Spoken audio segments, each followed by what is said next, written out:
And again, that's a couple of seconds. G'day guys. G'day Dave. Jump in, mate.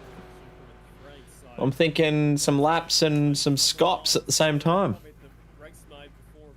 Why not?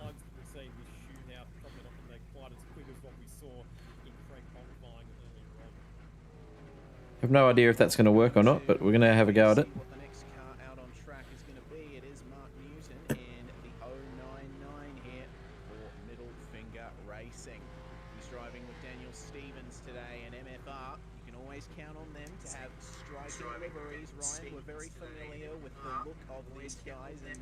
Yep, seems to be working.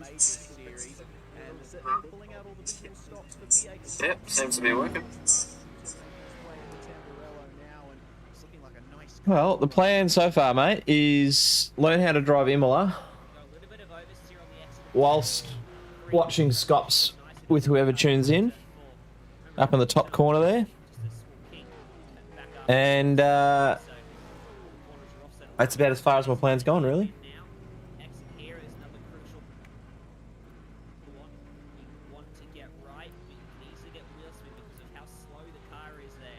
But I thought it might be good for people to tune in and watch these guys have a run, because they're freaks.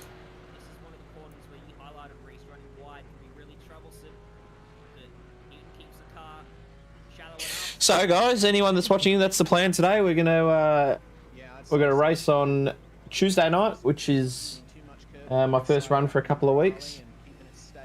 So I'm gonna run some laps around here just to remember how to drive the thing. Dave, I'm going to make the decision for him. He's going to join us. And while we're doing that, we've got the Imola 500 on with the boys. Quite a few supercar drivers running around today. So I think Dave was saying that we've got Anton De Pasquale and Brody Kostecki and a few of the guys out there having a crack. So we can watch up in the top right-hand corner if you're interested in them. If you want to watch me, you can watch me in the middle, and if anything interesting happens, I'll just pull over and we can watch it together. Pit lane speed limit is 60 kilometers per hour. So Dave, we'll see you in about 4.5 minutes. Just turn the volume up for you guys on the race. There you go. The pit exit's clear.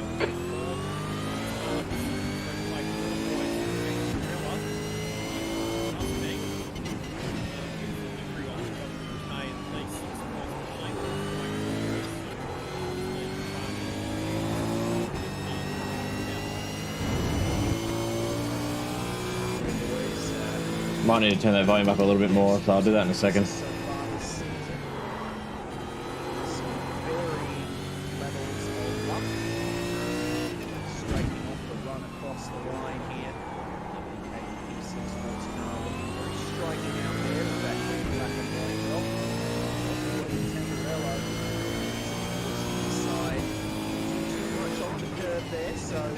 Actually, what I'll do, I'll turn my racing down and turn that up.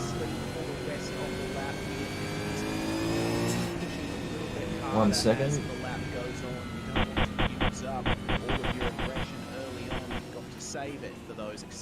There you go. Yeah, it really drove around the apex of turn 2. It kind of hurt him for the next 2 corners because he was put offline by that. So that will have cost him in the first sector, I dare say. Plus he had some wheel spin as well exiting turn 4. So he'll be chasing time for the rest of this lap. Probably a fraction late on the turn into the top of the hill as well. Look amazing for boys, but maybe enough to put him somewhere between the middle finger racing car and Type N esports car. We can get this right. Remember that Newt didn't go particularly well through this chicane. All boys looks very much the better car. That's probably the best run we've seen for the final chicane today so far in Greek on the qualifying. Yeah, I would agree. Very clean exit there for Blake Warboys down into Rabatza then. Slightly narrow turn in for the first of those corners, but might be able to gain a little on exit here. Very nice there from Blake Warboys. So let's see what the time is going to be at the very end of this. It is going to be a 1 minute 43.4. So that is the quickest time we've seen so far. That was pretty fantastic there for Blake. I think showing Sector 1 is 0.8 off the pace. You don't want to take too much out of the car, Rob. It's quite significantly quicker, isn't it, than the previous best time that we've seen, compares to 1 minute 43.8 for Mark Newton. So it didn't look like it was that flash at the start of the lap, but Oh, Randy goes. the end of the lap, like always seems to be quite tidy. And one of the things in iRacing, of course, is that you do get the representative lap time that comes up and it shows you how your current lap compares to your previous personal best lap time. So the drivers will all have that information available to them. One of the tracks that you have Yeah, we are a bit rusty, guys. We've had the last couple of weeks working on the Olympic Games, so the sim has gotten very dusty. So the plan here is to really get back into consistent laps. Yeah, agreed on that one. I'm going to come into pits here anyway, just to sort out this audio. You'll need to give back the time gained. So Cam Jones is on the screen right now. He's actually one of the guys that we run around with in RSRA. See how he goes. Which might have cost him a 10th or 2 somewhere down the line. Let's see how he does into Piratella then. Not using too much of the curb on the inside, but definitely using a ton of the AstroTurf on the exit. Trying his best to chase time, as you mentioned before, Ryan, with regard to Blake Warboys, and getting up on 2 wheels through Aqua Minerale. It seems that Cameron's really pushing here. Here he is. It's looking the more aggressive lap of any of our runners so far. Whoa! All 4 wheels off the deck, it seems, from my perspective.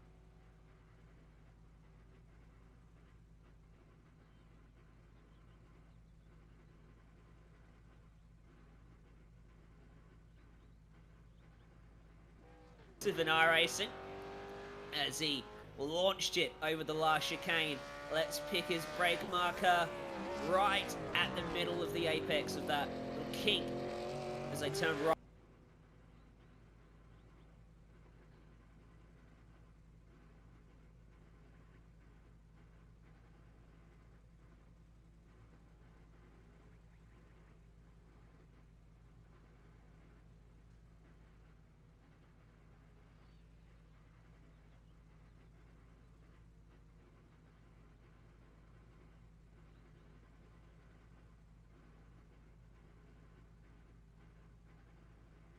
Minutes while he was on track for that particular lap, but he was still about a second away from the time that he achieved in a pre-qualifying. As we have a look at the next car out in this shootout, the number 027 United Synergy Sim Racing machine with Christian Smart on board for this shootout lap. Indeed, United and Synergy uniting for this particular event here, with Christian Smart into the first chicane then. Got a combination here of sponsors from both United Sim Sports and Synergy Sim Racing. So let's see then. This is a car that I thought would be further up in pre-qualifying. So I think Christian Smart with a good lap has a very good chance of moving himself well up the order from where they were in pre-qualifying to where they do end up on the grid. Because we often see Christian, you know, so oddly... Sorry guys, I was just trying to sync up the audio there for you so that you've got yeah, we do. commentary and when he gets into split 1 and when he races in Enduros, you can usually commentary and race. So all good to go now. Just quietly Discord is on. We're synced up in terms of the SCOPS boys, and we can go out and do some laps. Event in the 027, so be interested to see how that driver pairing works out. It's been a while since we've seen that kind of driver pairing, but looks reasonably consistent through Variante Alta. Bit of a wiggle on the exit might harm him a little bit. Strong pairing, that's for sure. The pit exit is clear. Push now. Good lap by Jonesy. Stay out of trouble. Oh, Christian really pushed the limits in the braking zone. He was still trying to get it stopped as he was turned into the corner, but he's done a really good job. He's either gained a bucket load of time or lost a ton by doing that. Let's see how it's played out for him as he comes to the line. Christian Smart, what's he done for United Synergy? 43.487 It puts him P3. Oh, man. So probably a little bit more time to be gained there for Christian Smart around that lap. But I reckon that he can certainly be happy that he's at least got a time on the board, because I'm sure we'll see at least a couple of cars not get times. Time for the first of our Trans-Tasman racing cars, meanwhile. Aaron Ball.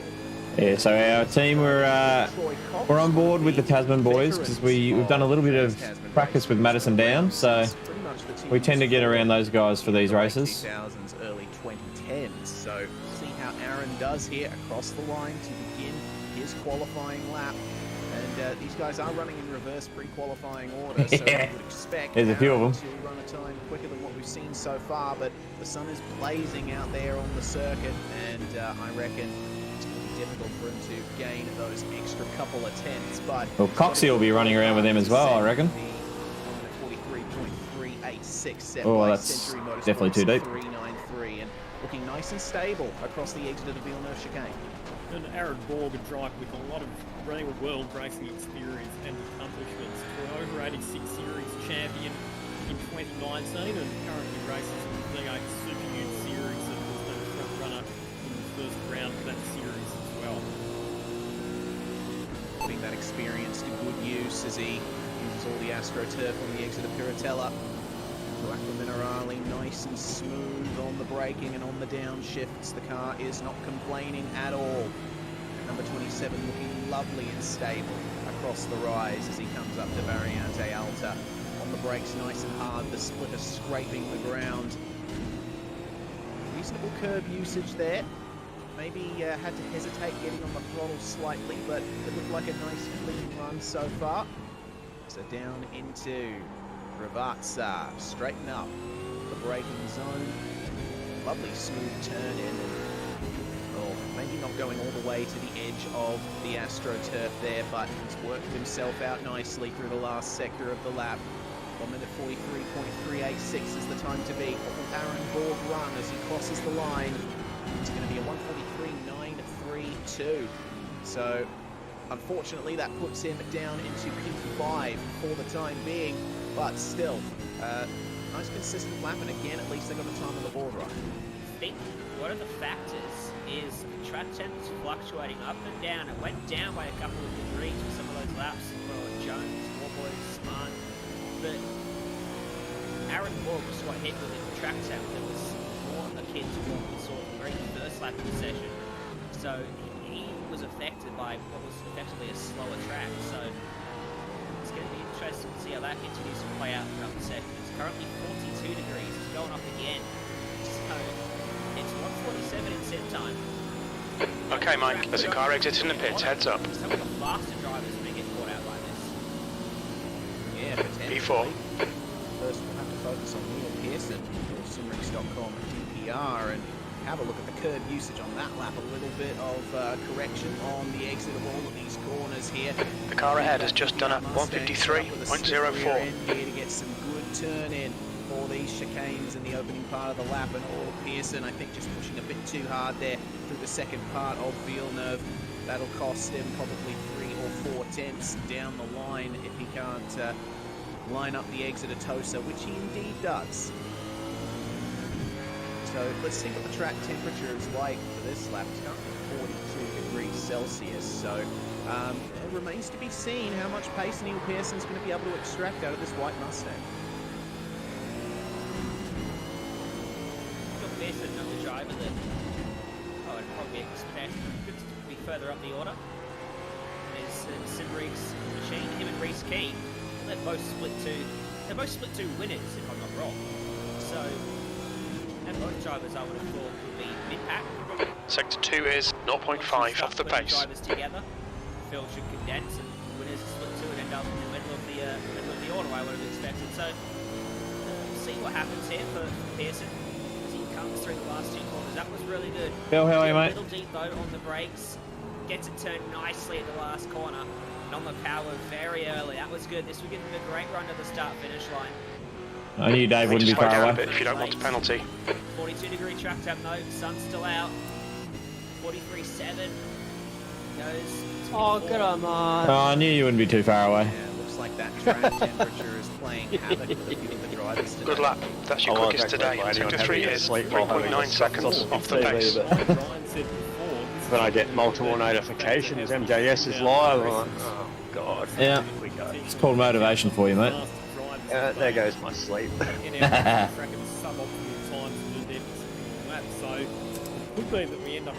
I thought it might be a bit fun to actually have like SCOPS running in the stream and Yeah, why you can not? sort of watch it with anybody that thinks something's cool's happening. Yeah. Phil, that's SCOPS, mate. So that's for what we refer to as the King Dicks. They're the fastest blokes going around in the supercars. So today's the Imola 500 that we're Drivers, keen to watch. how the temperature's been fluctuating. And we'll be in next week, next year. Eventually, Dave and I will be there. Tamburello, maybe Yeah. a little unsettled there on the transition to the left-hander.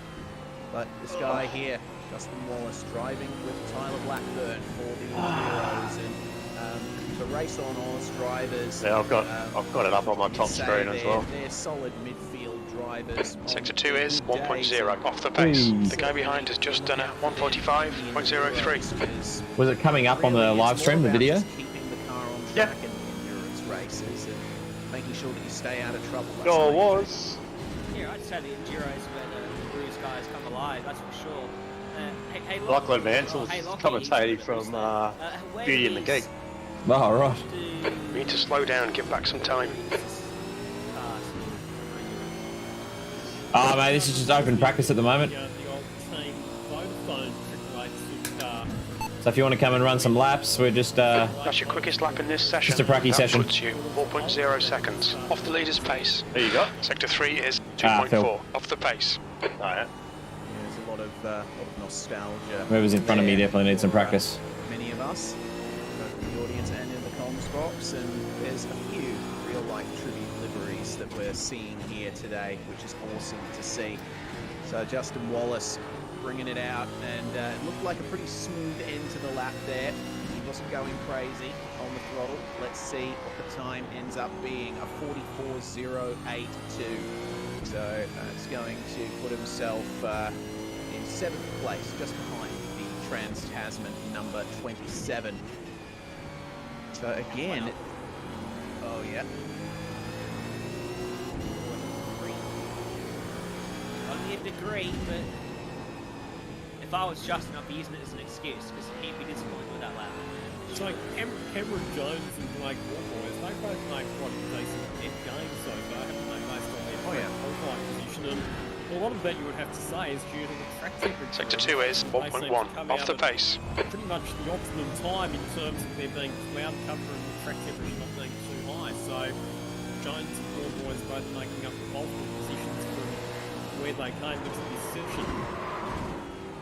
God, I hate this second last that could corner. be a big surprise when we Braking down a hill. through the starting grid. Isn't it? Ian Johnstone, meanwhile, You've almost got to start braking before the corner. the 033. You ease the brake on, and then Yeah. as you come down, that's when you get more on the brake. Yeah. Really And then you trail brake into it.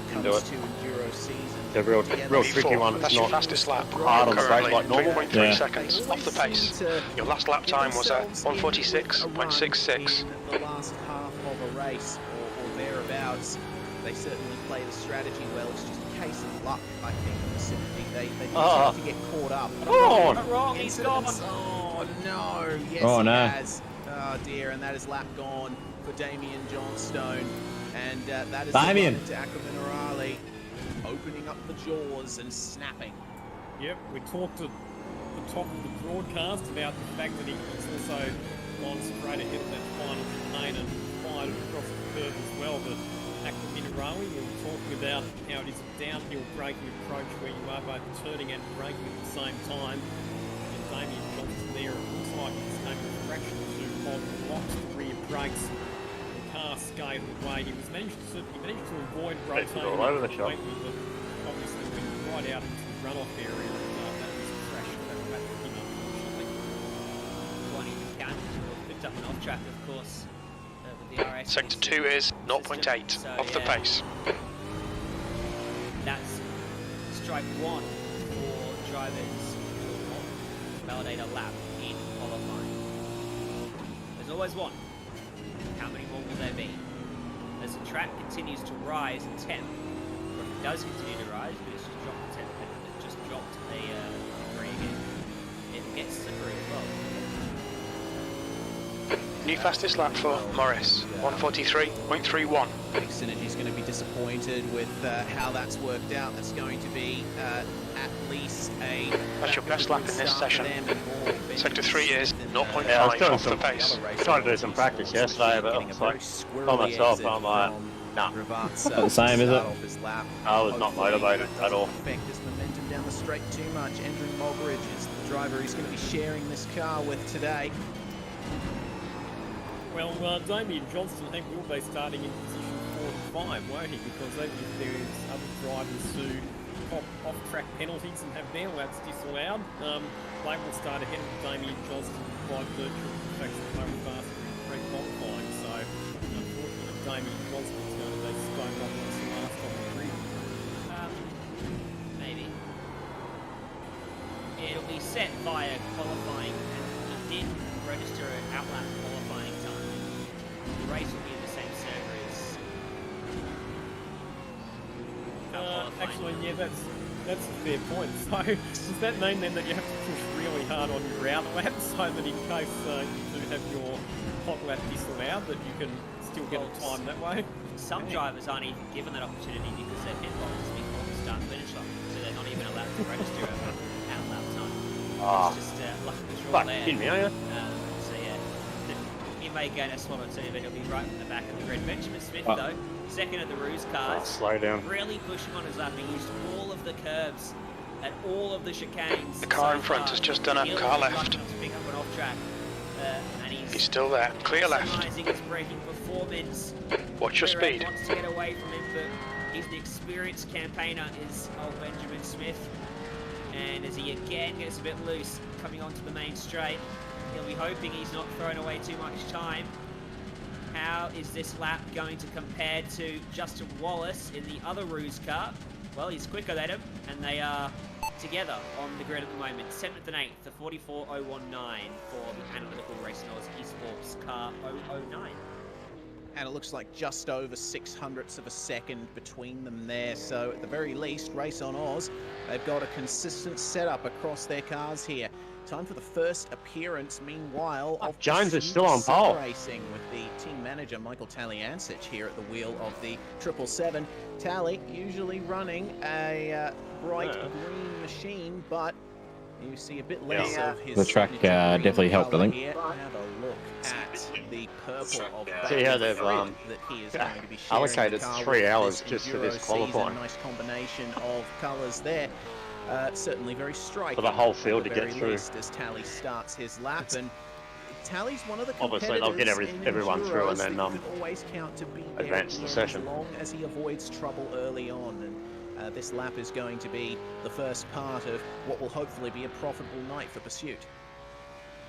A bit of a race shuffling for the driver lineup with the Pursuit Sim Racing team compared to what we saw last year, because Michael Taliancic drove alongside Andrew Gilliam. They actually You're gonna get a finished on clean the lap podium here at the Bathurst 1000. If you Had remember, 2 laps where I've they been blocked. changed things up a bit, like you said, Taliancic with Bailey Frid and Andrew Gilliam, who we'll be seeing a bit later on in the shootout. He now has Griffin Gardner as his co-driver.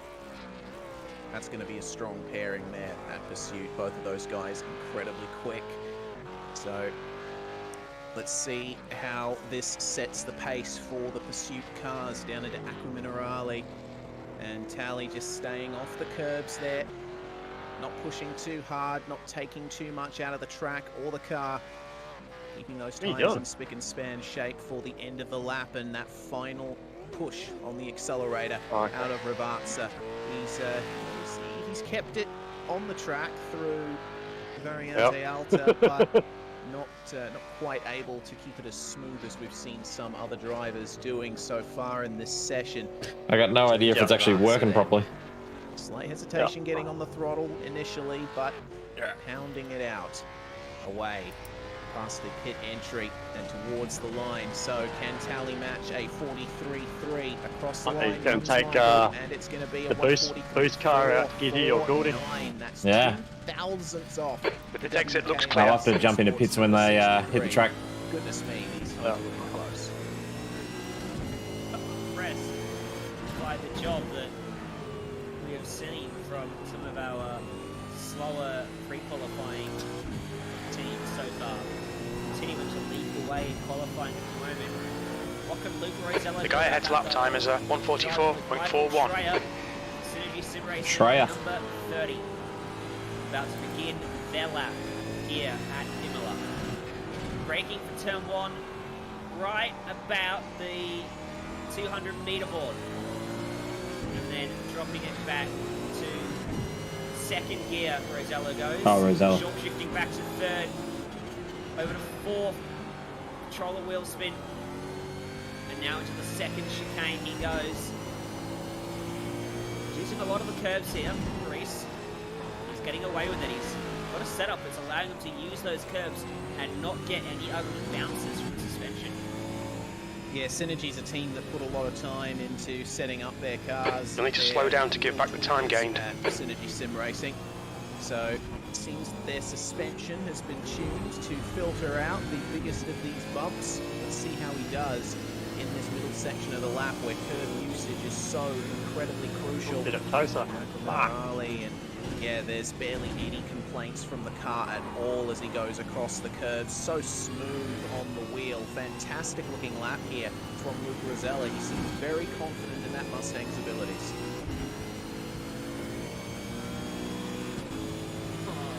Beautiful. I wish I had a car that could do that over the chicanes. Just did not complain as he launched it over V6. the first and then the second curves. And then gently trod on the throttle through the braking zone. Oh, a little bit of an oversteer moment as he tried to turn it in, but he corrected it nicely. This looks really good from Rosello. Track turns down to 41 degrees again. This might be good enough to go to the top. Let's see how it stacks up on the timing sheets. 43.294, there you go. New leader in qualifying. Great stuff Sector 1 there is from Luke Rosello, 0.46 and, off the I pace. think a combination of what seems to be a very well set up car and slightly falling track temperature is what helped make that come together for him, Lockie. That was a really good lap. On the subject of car setup, The guy behind has just done a 1:45.13. what do you think of the main areas they're going to be concentrating on? Oh, I reckon definitely suspension, getting them to ride the curves well. Here's a slow-mo here of Rosello making his way through Variante Alta, and you can see just how planted this car is. They would have set up Sector the 2 is downs so that, 0.27 off the car pace. does not get too jerky over those bumps and those big curves, because they know that stability is incredibly important in a race that could take more than 3 hours. Of course, they'll be thinking about tyre life as well when it comes to the race setup. You know, trying their best to maintain pace towards the end and stay out of trouble. Meanwhile, Brett Loxton, this is the car that I picked as the surprise package of the race. There's a car rejoining. Loxton and Thomas Higgins sharing this car that will look very familiar to P5, that's your best lap in the session. Car racing fans who were around in 2006 and 2007. Misters Kelly and Tander taking titles in a car very similar to this one. Brett Loxton is another driver that we can count on for a good performance in the Enduros, but I'm hearing not too happy with that one. He was well wide at the top of the hill.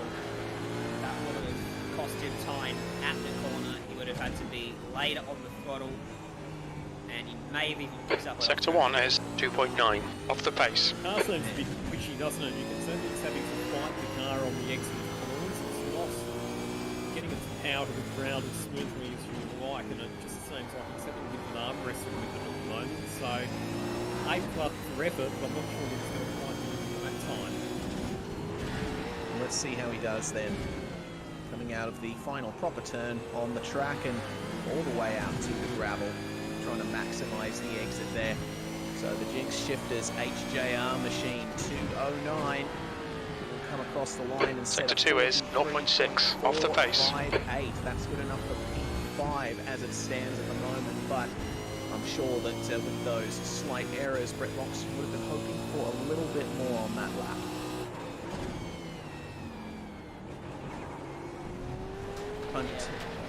Sorry, Mind these track limits, please, Mike. Well wide. Turn 9. Well, it's time to turn our attention to the Exto Gaming boys, Bradley Ratu and Corey Preston, sharing the number 98 as they have for so long in V8 SCOPS Enduros. Let's see how Ratu can stack up against the times that we've seen so far. The number 30, 6th place. 43.294, and that will be the time that Ratu is aiming for. The track temperature back up to 43 degrees, so it's going to be difficult here for Ratu to extract as much out of this car as he wants. But down to Tamburello, had a couple of goes at the wheel coming into the first chicane here. Looks like a reasonably smooth exit.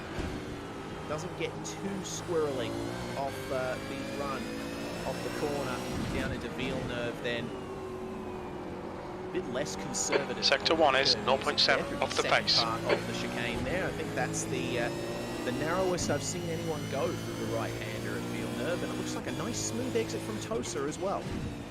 Yeah, cool lap so far. All the EXG gaming crew, I just wish them a bit of a change of luck compared to last year, because if you remember in the 3 V8 SCOPS endurance races last season, they had an absolute shocker and were early retirements, and I think 2 out of 3 of them. So hopefully, fingers crossed for them, they can have a nice clean run today, and part of that will obviously be assisted if they can have a decent qualifying performance. Well, it's seeming pretty decent so far around this lap. That car's looking nice and stable across the curbs at Variante Alta. Ratu taking as much as he needs out of those rear tyres on the exit. Widen the entry into Ravazza under the bridge. Get on the brakes a bit earlier than you think because it's downhill. Bit of a longer braking zone than you'd expect, but all he's got to do now is keep the throttle pinned and go up through the gears. 2nd, 3rd, 4th and 5th across the line. What kind of time will we expect here from Bradley Ratu? It's looking quickish. 43.264. I mean, not just quickish, it is quick. The car seemed to, sorry Ryan, I was just going to say the car seemed to rotate very well. He was able to turn it into the lowest speed 90-degree corners, and it was rotating and just responding really well to that initial speed. So obviously that's another car where setup's working well for. Not all that analysis. Oh, that was you I went past. Sorry, bro. Sorry. Yeah, I was waiting for you. The SSR JK Science Racing Team car to P7. fastest in the second. You're a second off the pace in Sector 3. 43.281 plays a 43.294 for the front row at the moment. But now here comes Joshua Thomas, the Evolution Racing Team, number 26. Partnered up this weekend with Brenton O'Brien, David Wood, sorry. First 3 of them in the session. But David Wood's driving with Joshua Thomas, and nice and smooth through the first chicane, through Villeneuve, using a lot of the first curve. You can use a lot of the first curve, Reese, but you want to stay off the second one, because the second one can really upset you. Oh yeah, absolutely. I mean, we did see Bradley Ratu taking quite a bit of that second curve, but yeah, you're right. If you hit it wrong, then you're going to go right up on 2 wheels, and that can massively unsettle your car, not least because you have that big curve on the exit of the chicane. Timmy Muffin. You need to be ultra stable for. Josh Thomas seems to have made his way through reasonably nicely. And Aqua Minerali, he comes and just keeps it off the grass there on the turn in, having a couple of saws away at the wheel on the way up the hill. And the number 26 is a car that has made appearances in about every run of SCOPS Enduros so far. Of course, you're right, Ryan. Usually Brenton O'Brien, the manager of Evolution Racing Team, is seen driving this car, but he's wound down his sim racing activities as of recent, and now his car is occupied there by Joshua Thomas and Damon Woods. So Josh, Yeah, those last 2 left-handers are an absolute pain in the arse. Yeah. Let's see what the time is. 43.281, the time to beat. This is his first start of the SCOPS this weekend as well for Damon Woods, so let's see if he can kick it off with a bang. 43.6 will put him solidly in the middle of the order. There, Joshua Thomas, P8. Good stuff there from Evolution number 26, and you know, a reasonable lap there. It's time for the second of the Shifters HJR machines. Chris Coxhead also running that magnificent tribute. Sector 1 is 0.6 off the pace. How he can compare with his teammate Brett Loxton.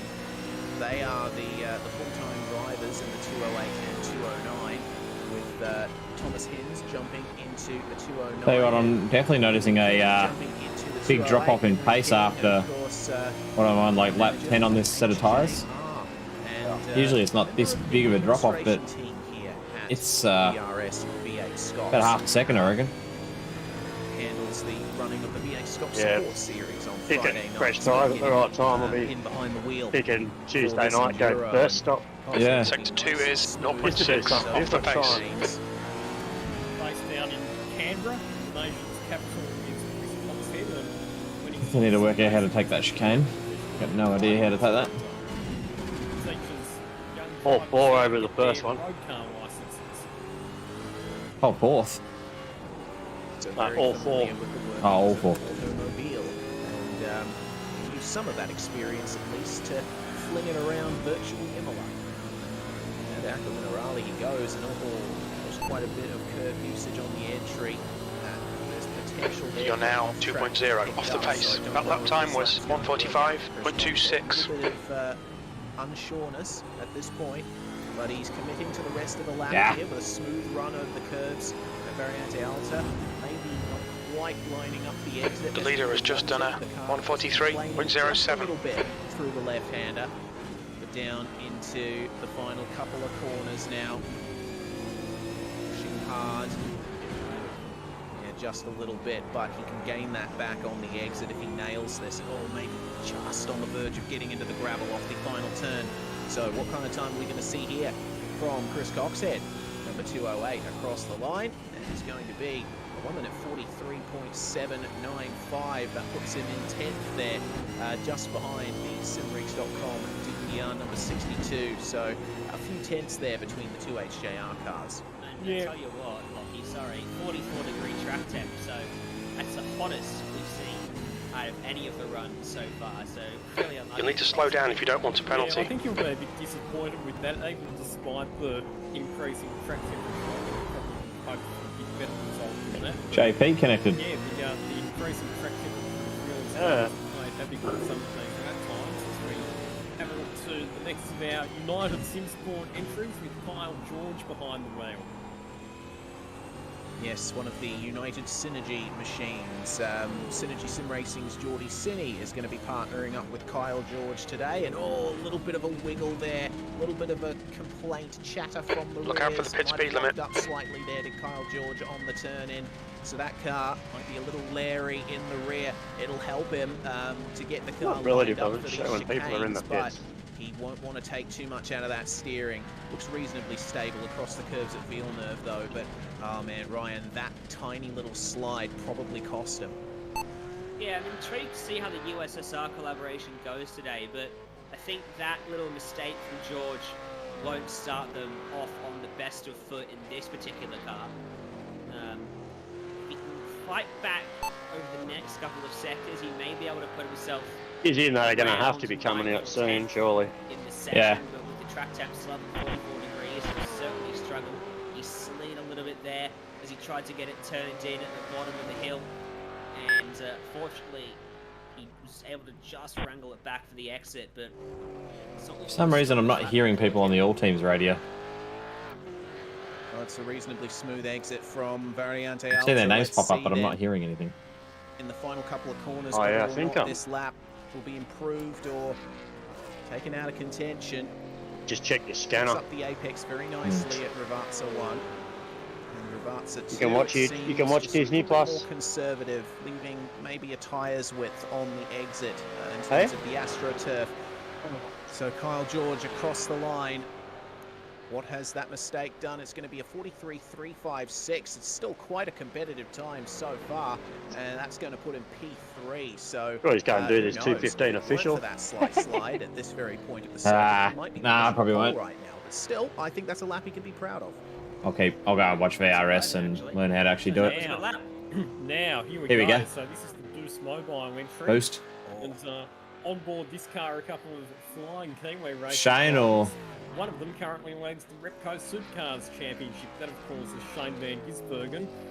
His partner for these V8 SCOPS endurance races is Richie Stanaway, who has been confirmed to be making his racing return in real Who's in life the this car? year, driving alongside Greg Murphy. I think it's Shane. Boost Mobile wildcard entry at the Repco Bathurst 1000 in November.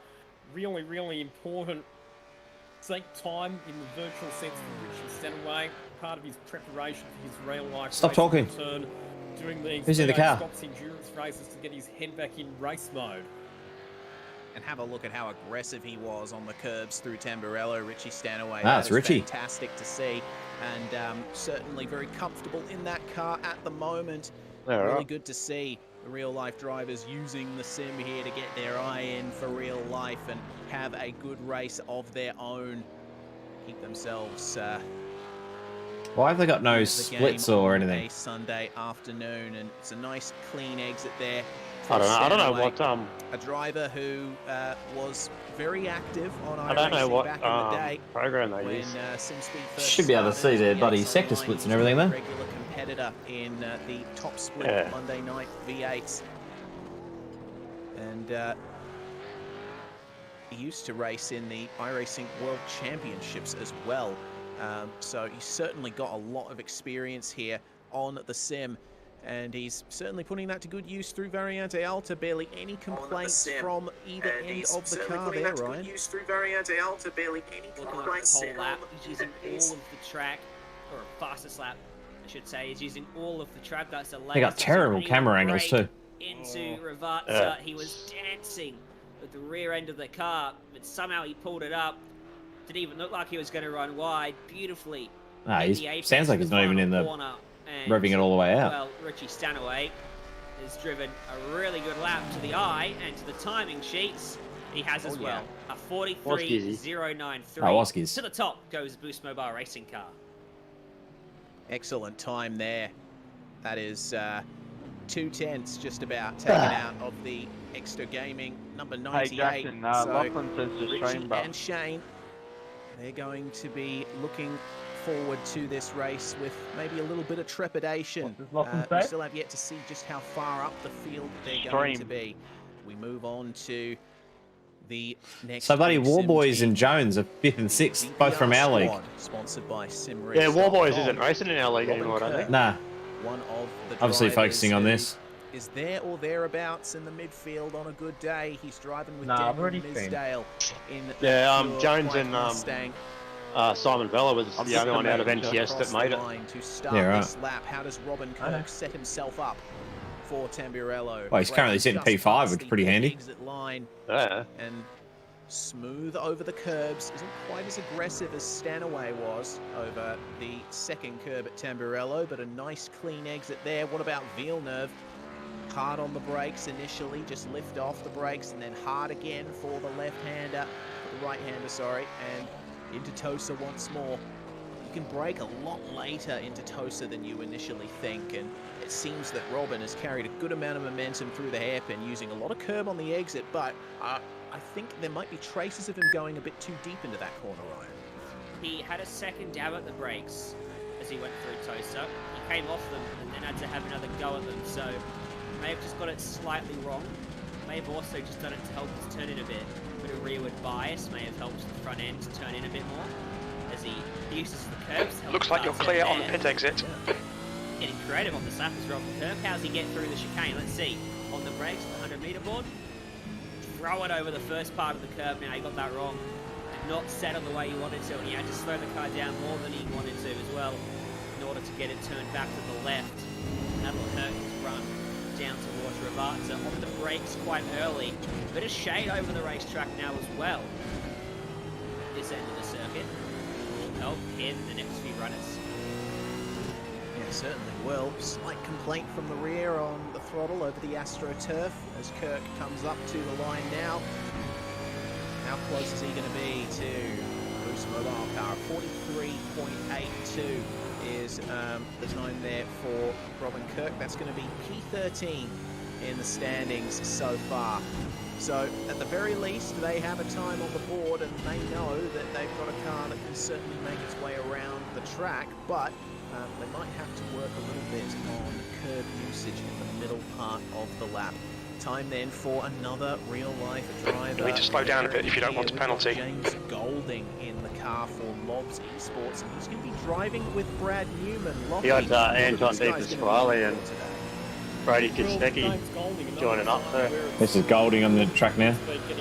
Yeah. In the virtual world, while real life racing's on hold, he's been racing in the S5000 series in the last couple of seasons, James Golding, but we have seen so far that the couple of real life racing drivers have run with had mixed results. Aaron Ball ending up further down the order than we would have expected, but Saturday was really good job produced by Bioentry. James Golding always P11. 100%. He's one of the great characters of the sport, both the real and virtual worlds. It's looking like a nice lap from him so far. He seems to have absolutely nailed Tamburello and Villeneuve, and a nice smooth exit from Tosa as well. But this part of the lap he's coming up to now, where the corners come thick and fast, is going to be crunch time for James Gold. Seems to have gotten a good exit there from Piratella, not using too much of the AstroTurf, keeping it on the tarmac for the most part. No mistakes coming Got your mind, JP. What are you doing? This is looking like a fantastic lap so far, Ryan. Was it about 3 cars ago that we had the hottest track temp for the session? Well, James Golding's got a 39-degree track temp. We need to watch the track limits. Really Fuck, thankful everyone for his disappeared pretty timing quick. for this Yeah. run, as he just needs to put in a solid lap, and he should go right towards the front. And I think he's got every chance of matching at least Stanaway's time.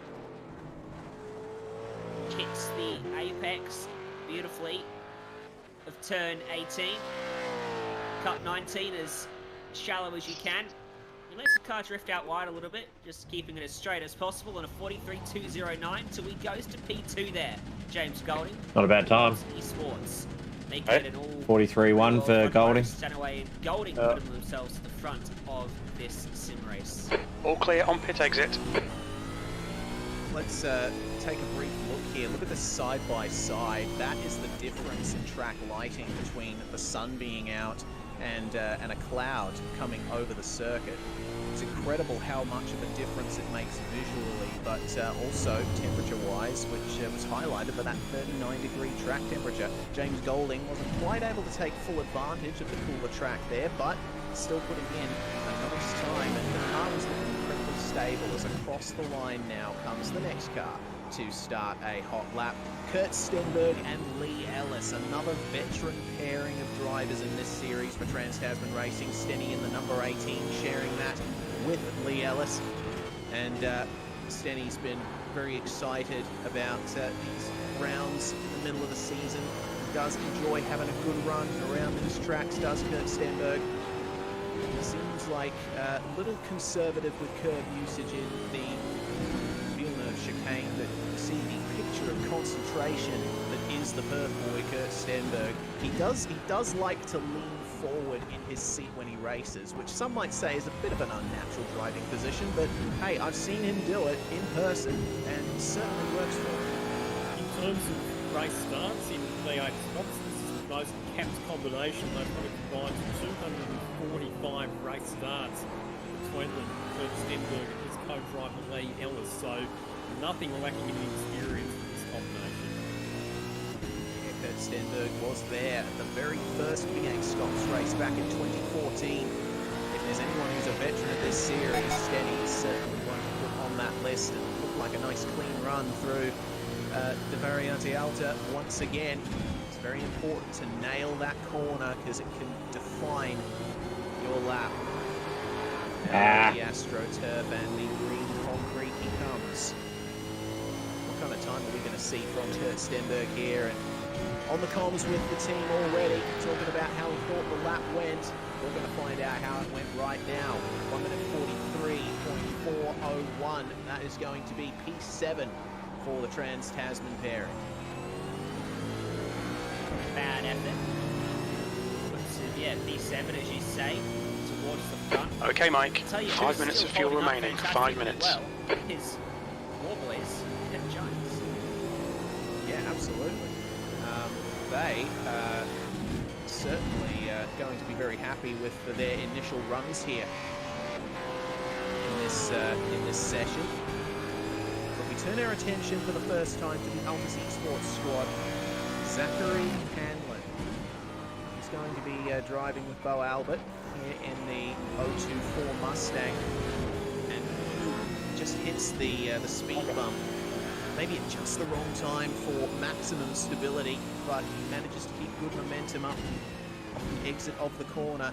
Hanlon and Albert will be ones that are looking for good results here. Oh, you're kidding me, slow down. They have had some reasonable luck in Enduros in the You'll need to past, slow down to but give back the time gained. certainly Lockie, Altus have a challenge Car right. ahead of them today. With, Clear right. You know, probably looking to break into the top 20 at least.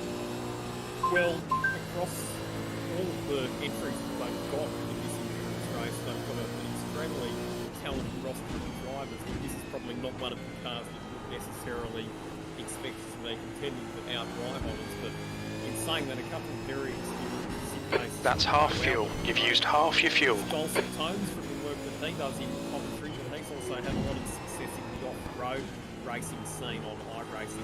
But back on tarmac today by Albert. Indeed, he competes at World Championship level in Rallycross, does Bo Albert. Zach Hanlon has been alongside him at Altus Esports from its founding, along with Simon Feigl, who we're also going to be seeing driving today with Matt Danson.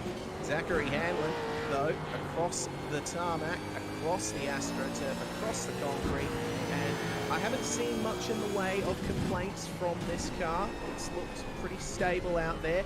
Let's see how the time works out. Back up to 41-degree track temperature and a 42.936 for Zach Hanlon. What a time, provisional P1. It just looked smooth the whole way around.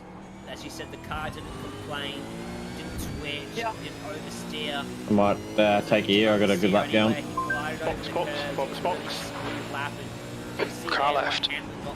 Clear left. Clear left. And doing a phenomenal job to vault them to the top of the timing order. So Oh, 23 until I cars slid it through the last corner. cars to go. We have reached Idiot. the halfway point of this shootout. Indeed we have, and Ben Christensen is going to lead us through into the second half here in the number 9 ANZ Motorsports. All right, Mike, machine. we're running on fumes, mate. In this lap, Second-car box driver, this lap, V8 V7. SCOPS That's your best support lap in this series. session. You've just done a 144.00. And that is the feed that we're seeing running his direct drive wheel through Tamburello, and look at those guns. He's absolutely jacked there with the amount of forces going through that wheel over these curbs, and looking reasonably smooth through Villeneuve. Maybe just a little bit too much two-wheel action there on the onboard, but smooth on the steering input into Tosa.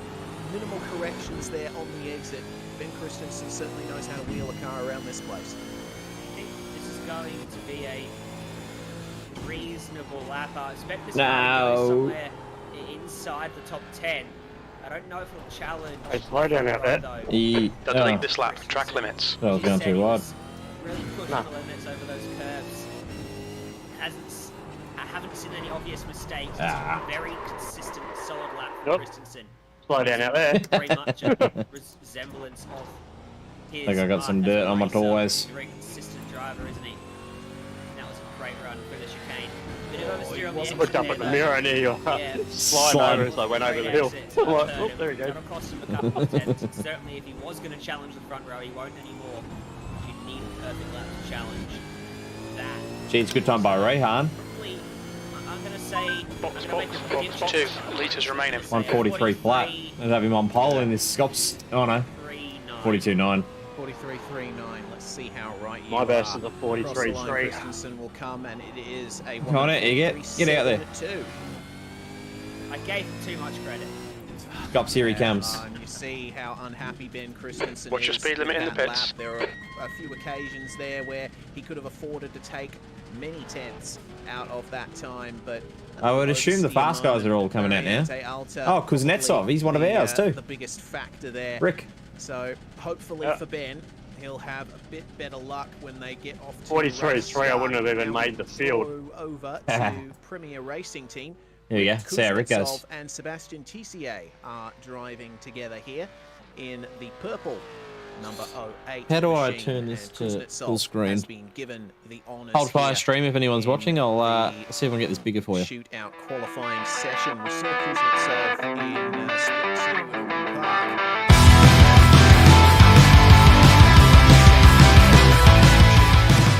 See how well he does here around Imola, as it seems that run through Tamburello was pretty clean.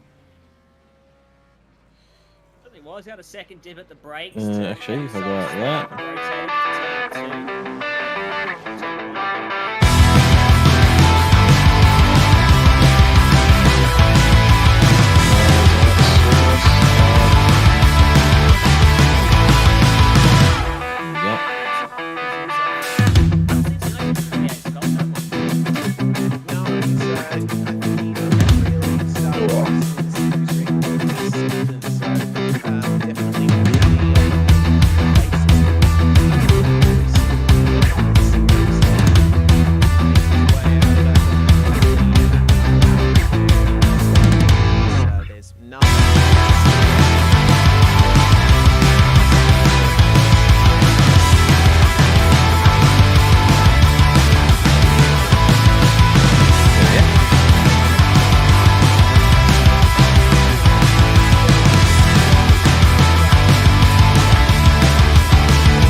Race starts. Yeah. Nice. James Scott and Sam Blacklock.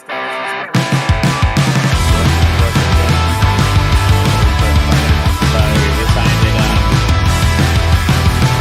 Rick is with a 426 on the low. Pretty good as far.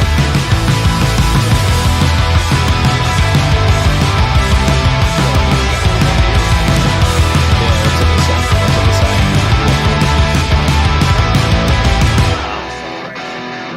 But oh, he's cutting out too.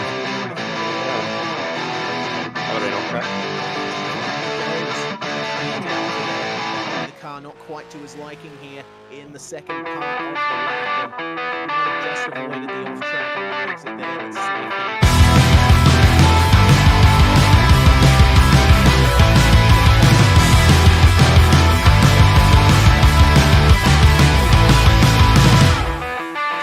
Up 43.6 it was.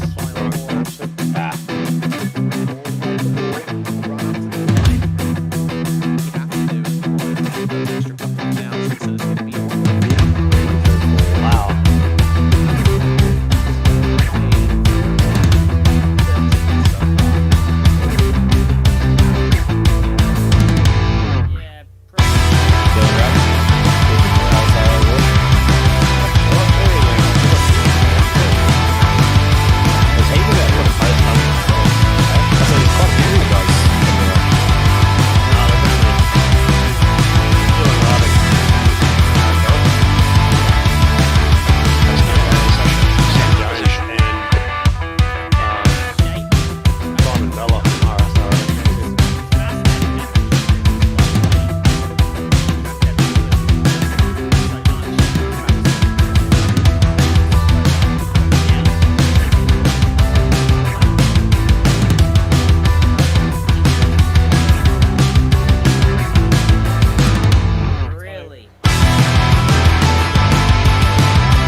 last 2 turns now, and this is the strong back here. And this is the apex a little bit more advanced.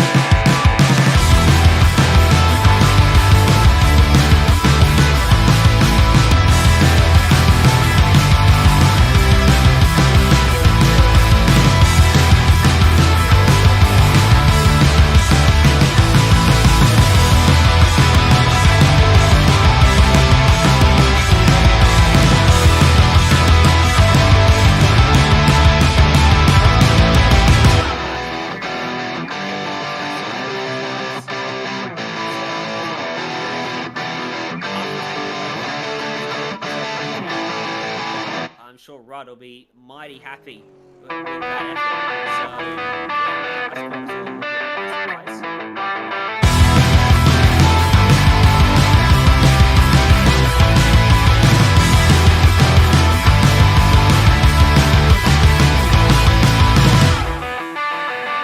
Ken's driving with Sean Winslow.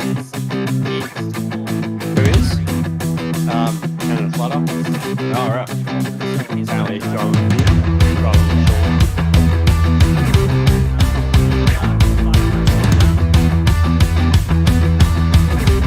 That's the medals.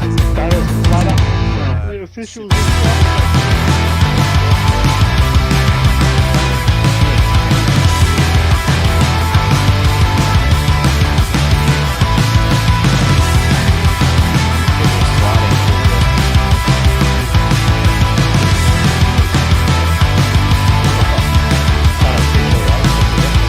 Yeah. 30 cars, 1 step. Yeah, everyone's up in this.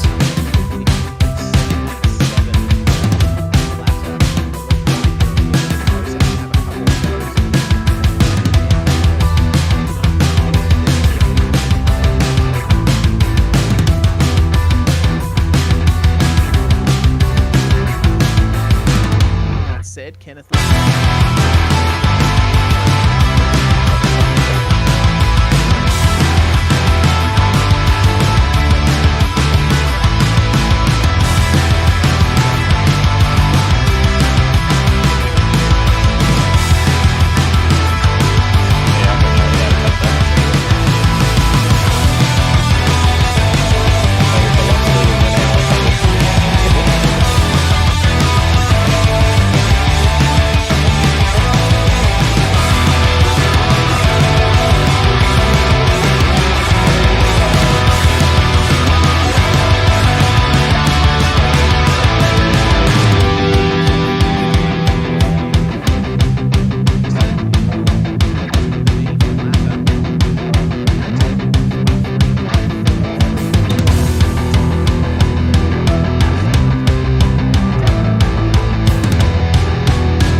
For him despite those slight errors.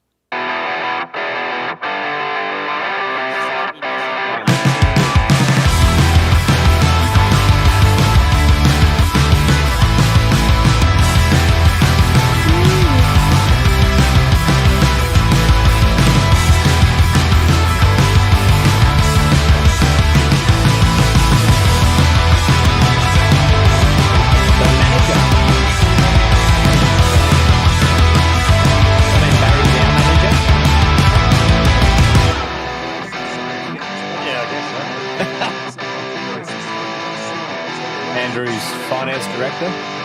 Yep. Head of marketing. Long as most can Yeah. remember, Your head of logistics. being a part of Evolution Racing, and he was one of the guys that spearheaded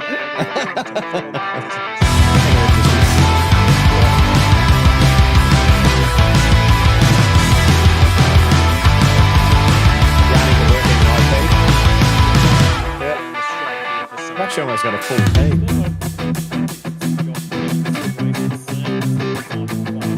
And then Witsy and Tomo can work in construction and electrical. Okay. And Jack does everything while we're on stage. Yeah. Jack's the night's watchman. He's the jack of all trades. The watchman.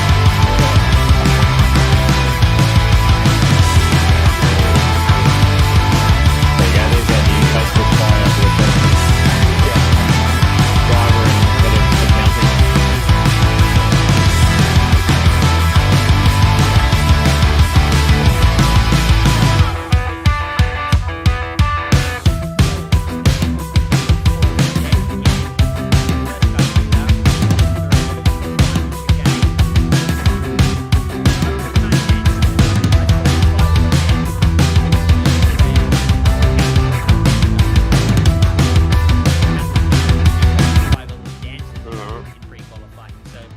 surprised by their pace they've had so far leading into the Imola 500. Let's see if they can continue that form here in qualifying. As I've said, a couple of mistakes so far on this lap from Feigl. How does the timing shifts hello. show up? Hello. Wow. Darling. 1 minute 42.4. Hey, whiz. Half a second quicker than everybody else, if you don't mind. I didn't even register. I thought it was a Oh. 43 force. So I was just going to say, you know, top 10, but yeah, it was that much quicker. Oh, man. Oh, goodness me. Feigl pulling out all the stops there. Fantastic lap. That's why the rear end was complaining coming out of the slower corners, because he was trying to get on that throttle so early. Obviously, it was working for him. Absolutely it did.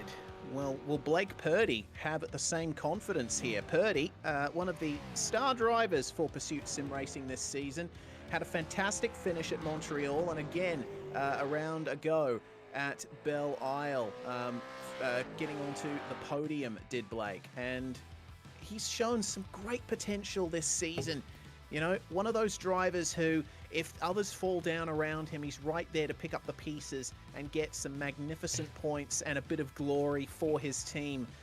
And this is another one of those opportunities here as he makes his way through Tosa, nice and smooth on the exit in at the number 35. Right. This guy's going to be driving. I'll watch the end of this quali and then I might do a couple more laps and I'll watch the VRS video. This season. Yeah, I just One went of the through and drivers had a that look at myself and data. Jake Sperry, or two of the drivers that myself and Jake Sperry highlight just about Oh, they every got live Scops timing as well. broadcast is Job Stewart and Blake Purdy. Always keep a lookout for them and what they can do in the midst of this incredibly competitive Oh, they're field. using JRT. Another There clean you go. exit from Aqua Minerale. Seems that a lot of these drivers are very comfortable in their cars now in this midpoint of the session as the track continues to fall in temperature. It remains at 37 degrees despite the fact that the sun is out, and Purdy was pushing very hard through that turn. He might have been on the verge of getting an off track, but I think he might have gotten away with it because he is committing well and truly to the end of this 42.5. lap. Look at how much Kirby uses on the inside there of Ravazza 1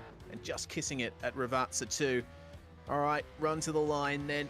He has done everything that he needs to do. All he's got to worry about is the upshifts now.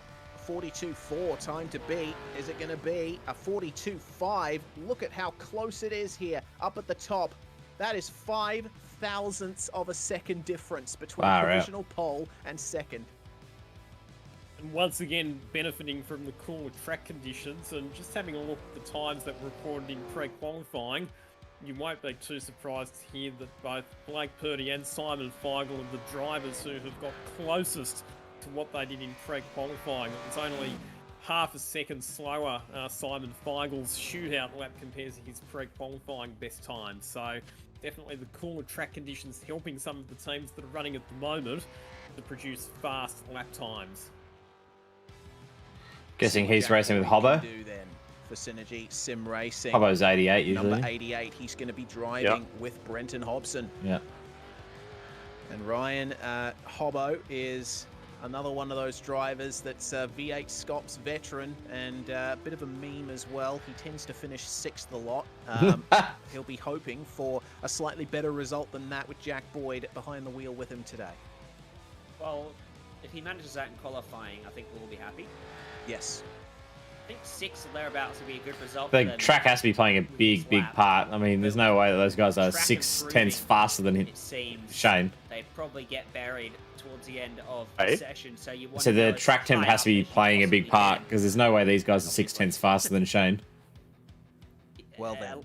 A lap. Oh, Shane, so like what I was they gonna say is normally didn't you can be qualify, happy with being didn't close to the pre-qualify front, very you well know, at all. 5th, 6th, but Yeah, but not. They're in the massive second. They're in the improvement if second you're half of the 5th field. or 6th, Really? times that are normally going to be behind you with an improving track are going to Oh, leapfrog a you, second you're gonna get buried, separated so you 45 need to cars. maximize at this point.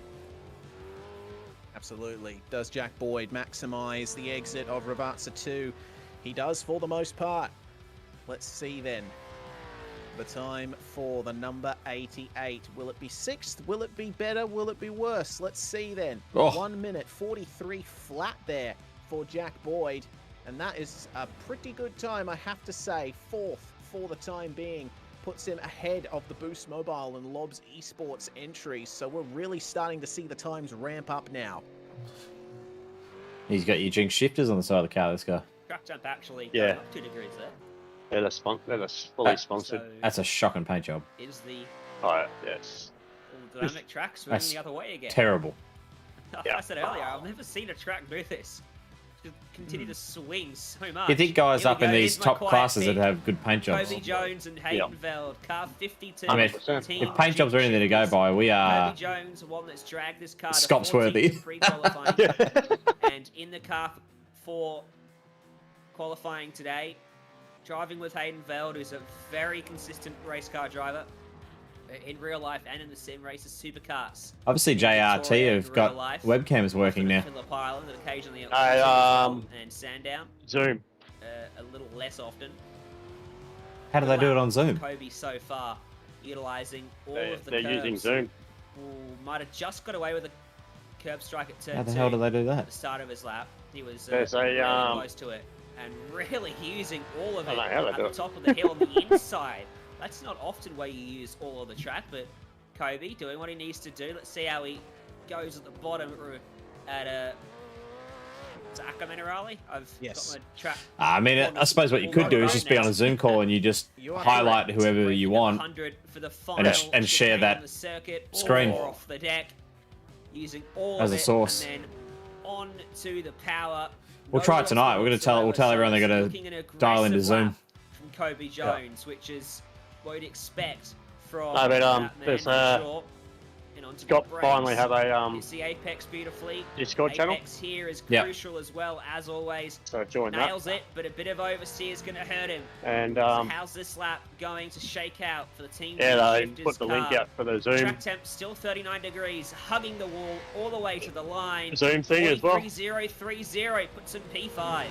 They don't have to And do it, Hayden but they Veld can if there they in the want. bottom right, Yeah, right. obviously quite happy with the performance that Kobe Jones put in there. And I'm amazed that there wasn't an off track at Variante Alta there, because Kobe took a lot out of the right-hander. I thought it might have been just a case of millimeters between them. So they'll certainly be happy with that one. What about Adam Briggs in the number 72? Phoenix Smokers DPR. Bit of a different livery that we're seeing on a DPR machine for now. They started out black, then they turned white. Now they are grey and orange with that new sponsorship there from Phoenix Smokers. Into the first chicane for Briggsy, who is often a top 10 contender in the championship. He doesn't always finish in the top 10, but he picks up points where people make mistakes. So then, Adam Briggs, we see in the top left with his teammate Andrew Dyson watching on in the bottom right, and hopefully we'll be able to get some kind of reaction from them when Adam Briggs comes across the line. But these two certainly know each other very well. They've driven together before. They've been teammates for a few years now at DPR, and it seems that that's one of those stable outfits that you expect to just keep coming on strong, as Briggs might have just missed the apex of Piratella just a little bit. They always go well in endurance races as well, don't they? Very consistent, not necessarily with the outright pace of some of the other teams, but they're very good at staying out of trouble and just, like you said, banking those consistent points, and in endurance races staying out of trouble and often finding themselves somewhere towards the pointy end by the end of the day. All right then, last couple of corners for Adam Briggs. Looking for some good things out of this team. That strong enduro pairing in the number 72. One more corner to go for Adam Briggs. And he keeps it. He keeps two wheels on the black stuff there. A nice stable exit for the Mustang. And running a little bit wide out across the line. But let's see what the time is. A 1:42.629 and a nod of approval there from Andrew Dyson. That is quite competitive there for DPR. P3 on track at the moment. Not a bad effort when you consider that the track temperature has gone up since both Simon Feigl and Blake Purdy did their laps. That's actually a pretty good lap from Adam Briggs given the circumstances. Getting down to the pinnacle of the competition, aren't we here? Getting towards the final 10. Here comes Tom Freer, SSR JK Signs Racing, number 707, racing with Wayne Burke through the first 2 corners. He doesn't touch those rumple strips that everyone else has been really hounding. Rumple strips. We'll see how that plays out for Freer. So taking a slightly different approach, and again through Villeneuve, he's touching the apex, definitely hitting it, but he's not harassing the curbs like we've seen from many. Yeah, a little bit more conservative here for Tom Freer, and we're hearing a back to pit please from Mike Korolev in the admin chat. I'm not sure who he's talking to there. I would assume it's not Tom Freer. Perhaps someone was staying out on track a bit longer than they needed to in this shootout session, because that's the way it's being operated. You know, the driver goes out on their hot lap, and then the next driver will come out to start their out lap, and vice versa. So you never have 2 cars on a hot lap at the same time. Tom Freer with a clean exit from Variante Alta. Now it's time for the descent into Rivazza.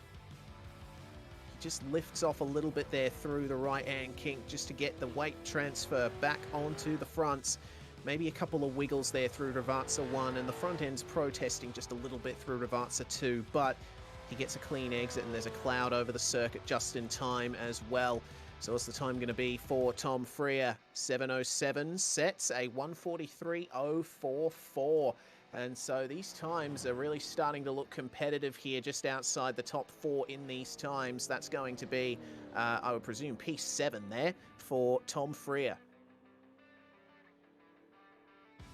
Big lump starting to form in the 43.0 region. We got 5th, 6th, 7th, and 8th, separated by 900ths of a second, all on a 43.0.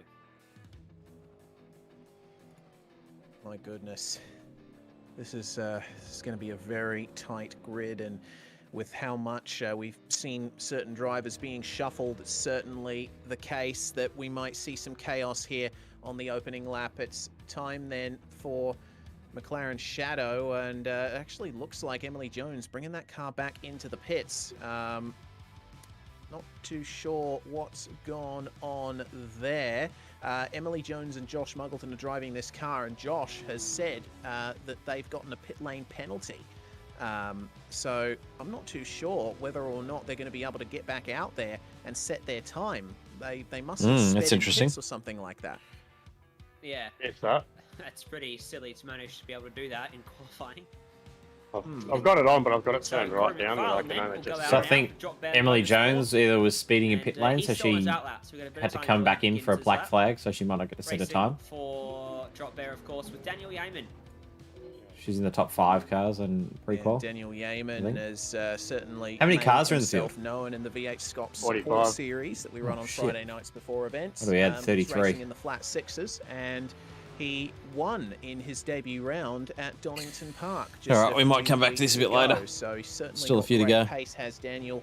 Can say the same for Corey McFarlane as well. Certainly 2 drivers that will set the timing sheets alight, if not now, then in the very near future. And of course, they are running this very particular sponsorship here, actually showing some support for Thomas Randall. Make sure to check your nuts, because Thomas Randall dealing with a cancer diagnosis in recent times. It's pretty cool. They've got an actual So- rotating camera on the roof. It's good to see the guys here lending their Yeah, support to that that's cause. I know, it's mad, eh? What Jay comes up with.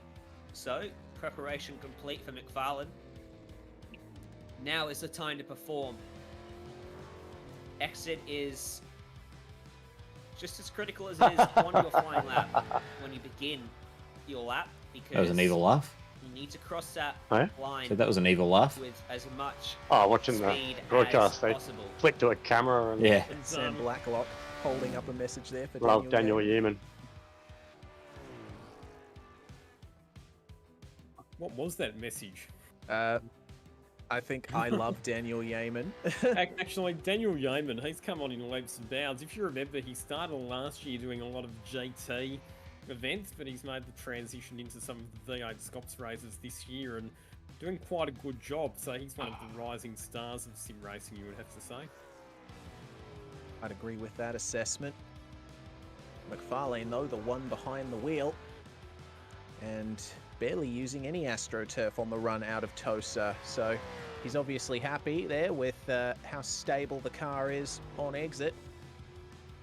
Just point and shoot, it seems, in the Drop Bear Mustang, except for that runoff on the exit of Piratelli, using all of the AstroTurf there. What about Aqua Minerale?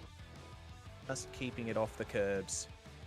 Dan Yeaman in Corey McFarlane's ear here as he makes his way around the lap. Riding on board with him, it seems, in the cockpit view. Really get a sense of how brutal the curbs are at Variante Alta just from the amount of movement on Yeaman's screens. Just a couple corners to go.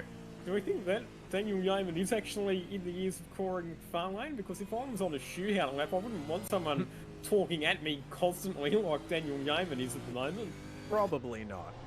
Probably not. He's streaming on Twitch at the moment, is Daniel Yeaman. So obviously, talking to the chat, McFarlane's going to come across the line here and set a 1 minute 43.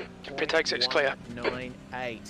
And that's going to be good enough for 9th place as things stand at the moment. So I think that they could be satisfied with that run. It was a reasonably competitive lap. Not many mistakes to be seen there, Ryan. Nice, consistent. It's exactly what you want from your qualifying driver.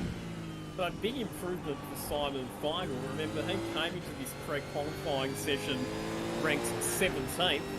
He's now going to be him and his co-driver Matt Danson. They've scored themselves a starting spot in the top 10 based on the fact that we've now only got 9 cars left to run in the shootout. So it's a big improvement for Feigl. Slow down. Yeah, certainly Matt Danson as well, who we touched on as well as an oval driver who improved the highest I-rated oval driver in the AusNZ region.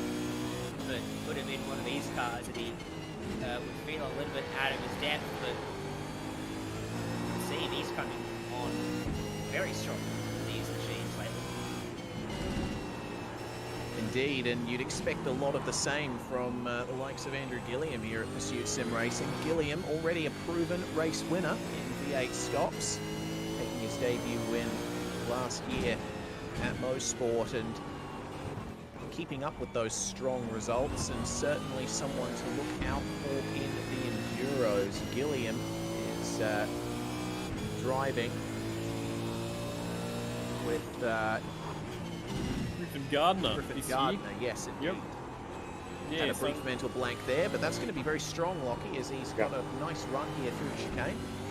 Yeah, well, we know that Griffin Gardner's quick as well, so this is a bit smoky when we look at the combinations that are going to be fighting for podium finishes. Remembering that Andrew Gilliam alongside Michael Talianski finished second in the V8 SCOPS Bathurst 1000 last year. Indeed he did. Well, Andrew Gilliam out of the corner and towards the line one more time. Can he beat the 42.4? It's going to be a 42.6 there. 699. So that actually puts them behind the Phoenix Smokers DPR car there in position 4. So probably not the time that they were looking for, but I think that just speaks to the fact that the Pursuit Sim Racing 3, Phoenix Smokers DPR and the Altus 030 have done incredibly well in the session so far. But we don't have to turn our attention to another real-life driver pairing here. It's Brody Kostecki. There you go, it's at Kostecki. the wheel of this one, and he's driving with Anton Di Pasquale. I'm not going to miss this car with this bright yellow livery, but of course Brody Kostecki driving for Oh, the what is that paint job? team in the Repco Supercars Championship. Anton Di Pasquale, one of the drivers of Dick Like a Johnson banana. Racing. Both very, very good sim racers as well as real-life racing drivers, and they are my tip for the win this afternoon. So pressure's on Brody here to get in a good lap. What's the current track temperature there? Oh, 41, so they've not been You can blessed. see the really flags. hoping you were going to escape. But I was up. certainly, if anyone I was like, I'll hold my line here. Surely he'll see the flags. Brody Kostecki. I wonder how they sorted out who would qualify. Yeah, I was sitting this right car. on the Was it exit. rock, paper, scissors? Yeah, I couldn't Because- move. Well, I Yeah. guess anyone who I was goes up on my. now, I was up on Exit's my. clear. same Push. thing for their Whole driver time. pairing. Either one of the Oh, well. drivers can qualify the car, and it's tough probably really to make that choice and who doesn't. Kostecki gets the nod for the number 1, 2, 3. And is driving a very measured lap so far. Yeah, I haven't seen many explosive moments from the car, and have a look at how smooth it was over the curbs there. That is a very well set up car, and it's being driven very well as well. So down to the final 2 turns now for Brody. I just read on the YouTube feed, I went, who's wearing the pajamas? Bananarama. We're looking at, depending on how the track temperature works out, if he can keep the power down nicely here out of Ravazza 2. So, run up towards the line. Quick. 42-1. Time to beat. Wow. 142.496.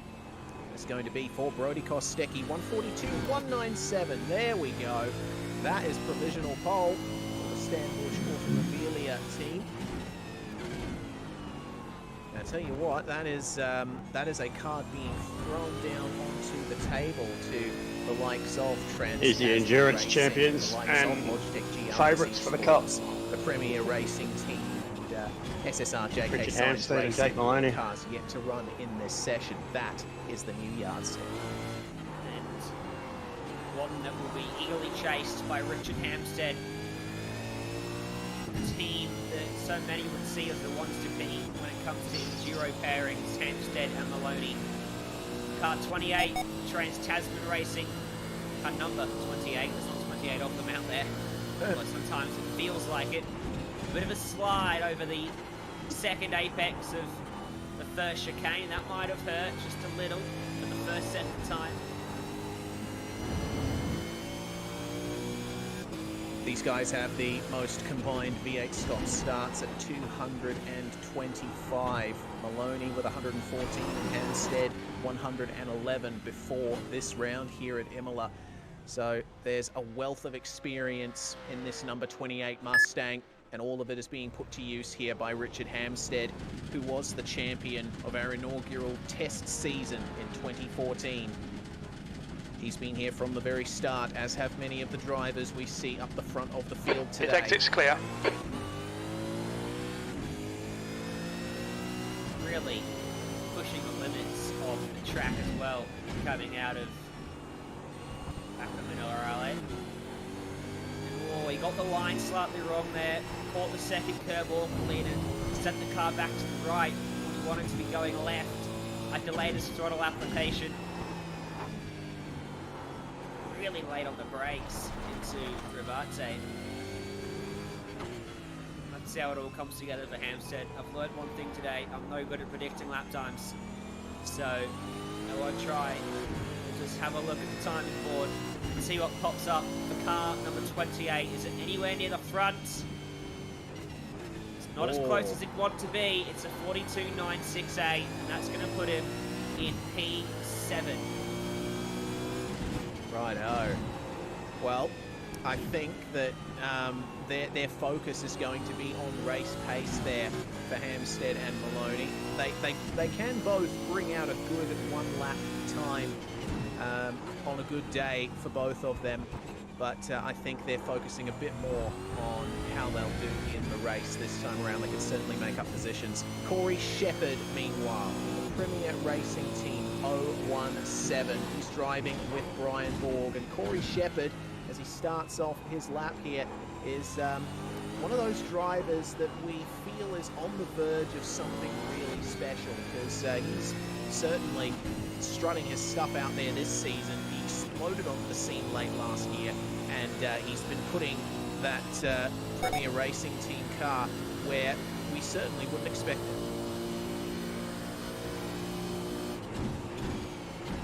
Yeah, and this is a team that, as you said, yeah, putting it right up there, right amongst heavyweights, and to throw the cat amongst the pigeons, and see if they could outperform the wall here in qualifying. So Corey Shepherd wheeling his way out of Aquafina Raleigh, taking a very similar line to Richard Hampstead, hugging the left side of the racetrack, and he's taking a better line through chicane as he can. And that's probably the spot where Hampstead lost the majority of his lap. So this could be a good one for Shepherd. Didn't see any obvious mistakes throughout the first part. Almost grabs the grass on the right as he goes onto the brake pedal. Very tricky to jump onto the brakes for Rivazzi as you try to get the car turned at the same time and plunge downhill. The leader's just done a 143.70. That's 5 minutes of fuel left. And Corey Shepherd will put the Premier Racing team right in the mix. So 42.875.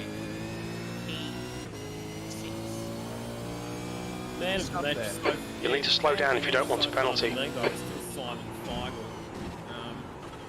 Again, came into the session in position number 17. He's currently provisionally on the front row, but here comes the car driven by the two drivers who we predicted today. The very fastest ball in corner. Caruso has been charged with qualifying duties in the number 12 Alpha Esports machine that he is sharing with Cooper Webster. These two P2. arguably the class of the field in V8 SCOPS qualifying right throughout the season. Current track temperature 37.8, so the track temps come down again. Clear right. So these conditions might work pretty Okay, Mike, favourably you've for got this car half your as fuel well. left. All three of us predicted this car to put it on pole. Jordan Caruso is either going to make or break the big prediction for us. Hanging it out sideways as he exits turn 6. All clear on pit exit, you can push now. Smooth exit for the Altus car. Altus currently 2nd and 7th in the session. And these guys, Caruso and Webster, had a little bit of an issue getting into qualifying. One of them was not registered for the team, so they had to very quickly fix that, get a new team in, and get themselves both in the session. So a little bit of a bump in the road to start off. We need to their slow day, down and but give back some as time. you guys have both said, they are supreme when it comes to one-lap pace this year, and looks like a good run for Caruso out of Variante Alta. A little moment of rest then for Caruso, who's taken all of his debut victories so far in V8 SCOPS this season. Very nice curb usage in the first. Had the prize go last night. Don't even know if they played, do they? From the rear as he slammed on the throttle out of the Yeah, front they corner. did. So what's the Well, time going to be? Are all of us right or all they're on of us the field. wrong, boys? Will I this don't know car if they be played, pole but car? there. I thought we It's not going to lasted be. longer than Oh, that's what I thought we would, to be embarrassing honest. for us, So He lost him in the last sector. His middle sectors were I think very 85 strong. points in the end, I think. Sector Yeah. times flashing up on the timing screen. that's but all right. it fell apart. I was looking at the average age of our team, and there's literally 19-year-olds running around there. So you can find Yeah. the sector, but it just wasn't quite quick enough. good and experience. He misses out by the barest of margins to Brody Kostecki. 7 hundredths of a second, currently separating our front row of the grid. Imola 500 with just a couple of cars left to run. Jackson Susan Arlo, he was still put it on pole, that's for sure. All cars went to run at the stage, so we're in the stage of the shootout now where we've got our prime contenders all fighting it out for those valuable front row starting positions.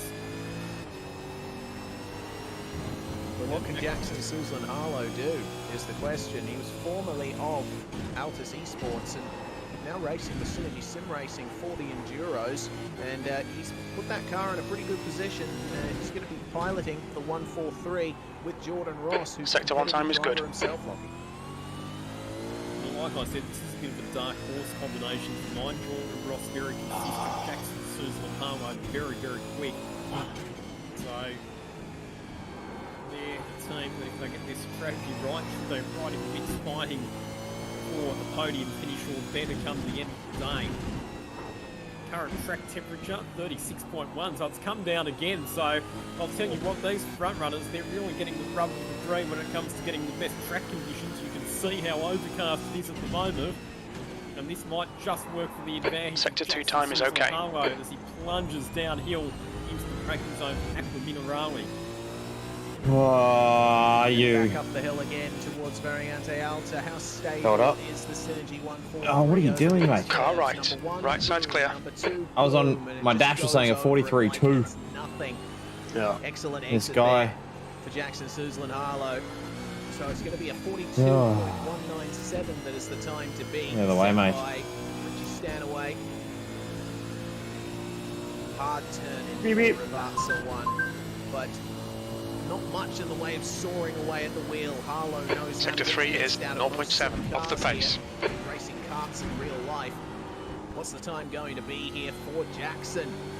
It's 1 minute 42.99. 110. That's all you need. New provisional pole setup, SSR, JK Science Racing 143. Harlow's done the job and puts himself and Ross in prime position to be on pole. Just 3 cars left now in qualifying. 1/10 of a second over Brody Kostecki. Sid Boyd's getting the job done. Over the real world. So here's our championship leader, Madison Down, in the Trans-Tasman Racing entry that he's sharing this year with Josh Anderson for the SCOPS Insurance races last year. Madison Down and Dane Warren teamed up to win 2 out of the 3 races along with the Enduro Cup, and they won back to 1,000 as well, with Josh Anderson now sharing driving duties with You're a tenth off the Madison pace in Down Sector aboard 2. car number 1, and the track temperature 35.6 degrees. It's about as cool as it's ever been. Madison's on now. Box, box, box, box. So this shootout potentially shaping The guy behind has just done a 147.91. all set to do their laps when the track conditions are at their absolute best. Was a very slight lock-up for Madison Down coming into Tosa though, so he might have lost a bit of time somewhere along that lap, riding along in virtual reality with Madison Down. It's just, oh yeah, a little bit of oversteer. Your quickest there. overall, Second very part little fuel of, left. Hit this lap, in this lap. Sector 3 times okay. So will he be able to take full advantage of this lower track temperature? A couple of goes at turning it in for Variante Alta, but he manages to get out in a reasonable amount of time. But the absolute picture of concentration is our champion. Picture of concentration. He's got a VR goggles on. Reigning champion of this series. First Ravazza, nice and smooth. Second Ravazza, nice and smooth. Throttle application, also nice and smooth towards the line. Is this going to be 42.4. our first time in the 1 minute 41s for qualifying here at Imola? No, it's going to be a 1 minute 42.4, and that's going to be 4th position give me a minute, I'll get you for drink. the Trans-Tasman #1. Certainly can make that back up in the race session, but wow, it shows you how good that lap was from Jackson Suzlin Harlow. Impossible to pick how the laps really are going, isn't it? Yeah. 35-degree track temp, pretty decent lap, and he's 4/10 off. Ethan Warren then, penultimate lap of the session, and he's at the wheel of the Trans-Tasman Racing number 22, racing that car with Sean Kelly this weekend. Into turn 1, braking at the 200, even maybe just a little bit past it, is Ethan Warren. All over the curbs. He's got a car that is well attuned to do that. 9.5 boys are doing the Very same nice as what it was you've going got. for They've got turn 4 as well. 2 No hit feeds to going. wheel spin or oversteer. Copycats. Card FX Commodore looking really good through the second chicane there. Yeah, this is a beautiful first sector. Oh, bit of... Oh, you heard that too? A little bit of wheel spin. Sliding out of turn 2, and it was controlled. It was quite nice. Out of Toaster, sorry. Well, he just keeps it on the curb there on the exit of Piratella. Good to see. Such a challenging sequence of corners. It's amazing how some guys You've that got that brutal are looking curve like on they're the going exit. so Very slow easy to turn in such a good get some time. oversteer on and Yeah. spin out. How does it look over Oh, the loose curbs in the at rear. Alta? Oh my Oh. goodness. Off the deck That's once what I look again, like. but he managed to get it turned in nicely for the left-hander, which is going to be a good exit here for Ethan Warren. So is this going to be enough to topple the SSR JK Signs Racing number 143? The track temperature is still 35 degrees, so barring any mistakes here from Ethan Warren, this could be a lap time to challenge provisional pole here at Imola. 142.176. Oof. That is P2. Puts it on the I front think he row, went to just and pull it up and escape, that should guarantee then realised, front don't Yeah. escape, don't start escape, don't for escape. our current provisional pole sitter. How many cars are left? It's the last one. Oh boy, here we go then. This is what it all comes down to. James Scott is at the wheel of the Logitech G Altus Esports number 088. And James Scott, one of the leaders here in the charge for Altus Esports. They had an excellent result at Road Atlanta. He, Jordan Caruso, and Cooper Webster.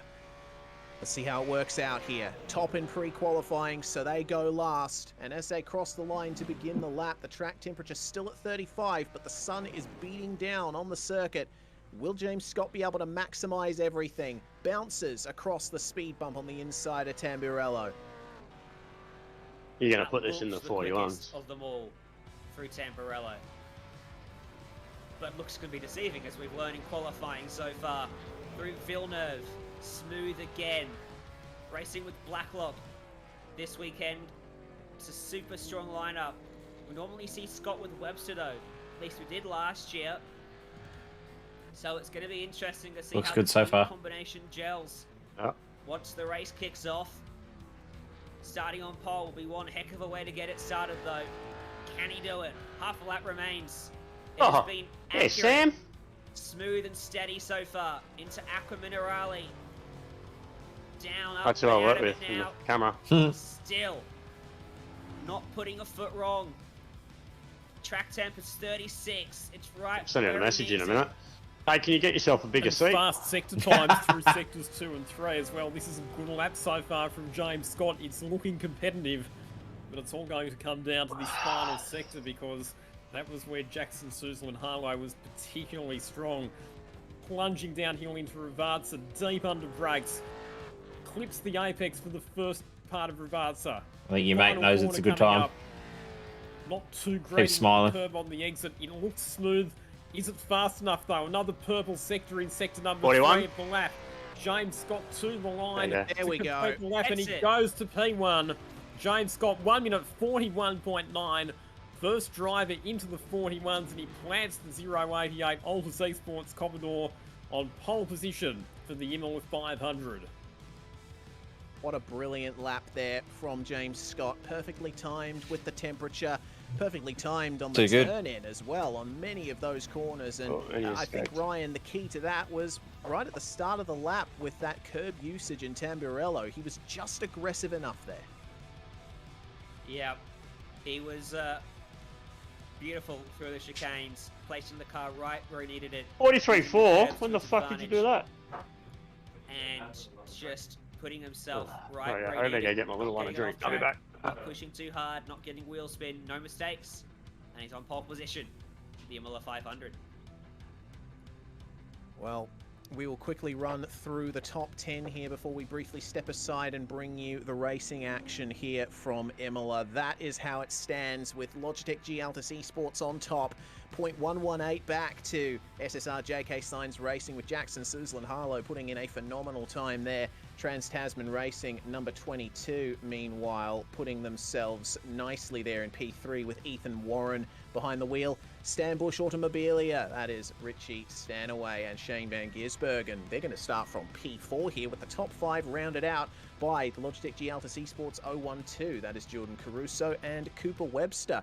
Trans-Tasman Racing 1, Madison Down and Josh Anderson start from P6. Then it's the 030 Logitech G Altus Esports entry of Feigl and Danson. Then we got Pursuit Sim Racing 3, Blake Purdy putting in a great lap there. Same for Adam Briggs in the Phoenix Smokers DPR car.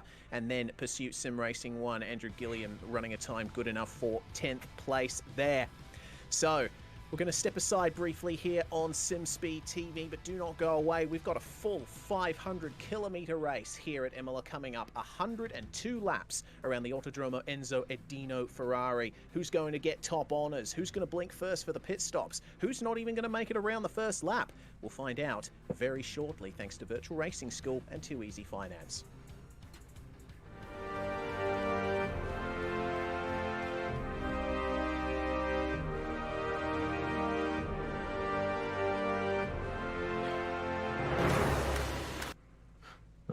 can turn that down for a little bit.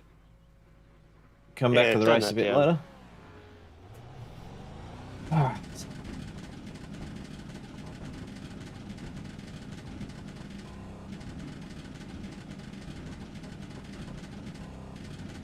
Your exit's clear. Don't cross the white line.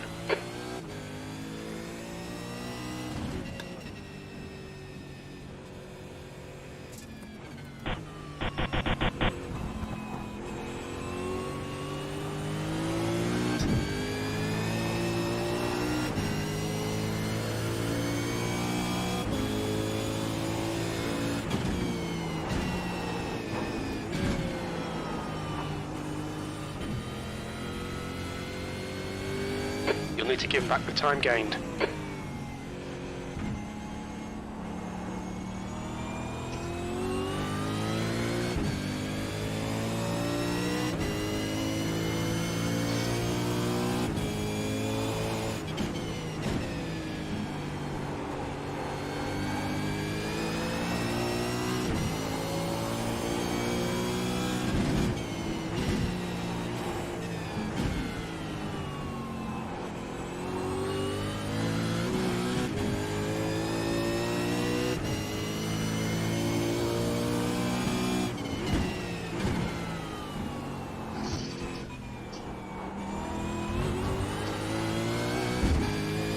Longest pit lane ever.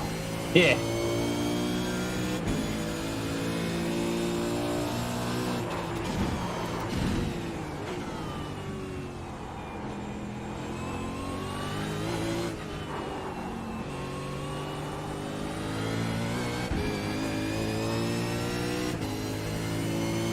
Oh, I did a practice start with the pit limiter still on. Oh, good.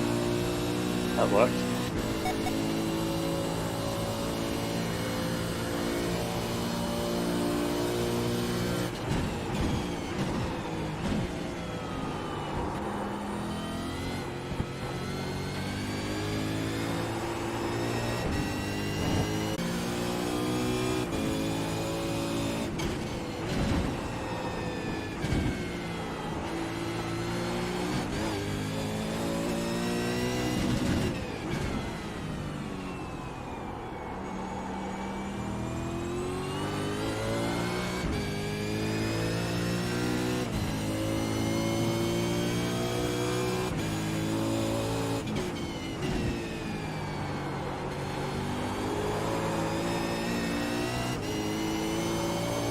Okay, Mike, we estimate you've got 5 minutes of fuel remaining.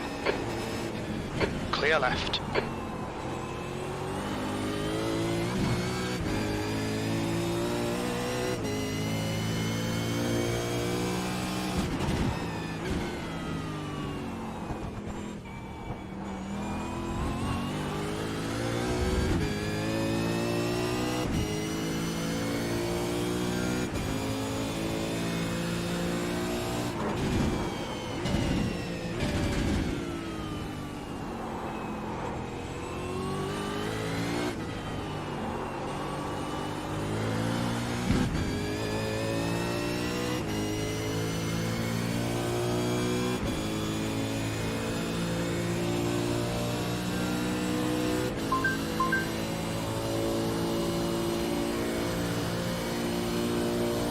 Sector 3 time is quick.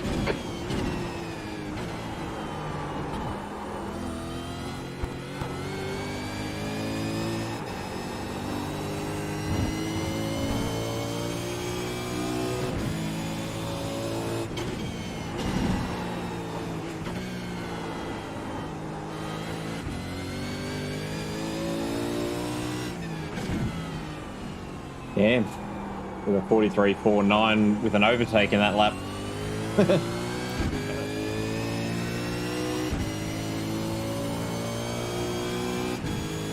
What fuel you running?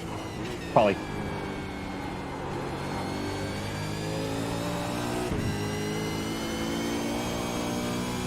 That's encouraging them. Mine's on race fuel. Yeah, nice.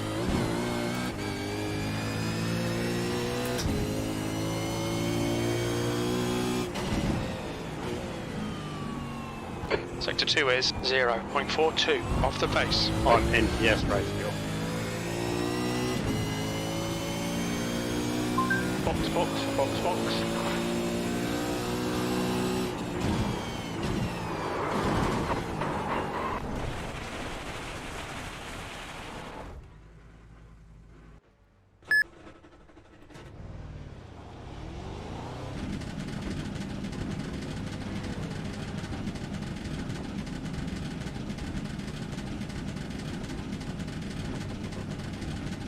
Pit exit's clear. Stay behind the white line.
There you go, they're all on the Zoom.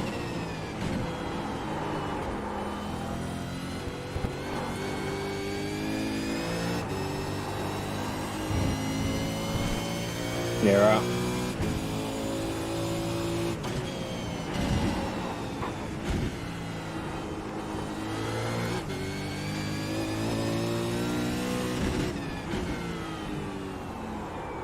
Sector 1 is quick.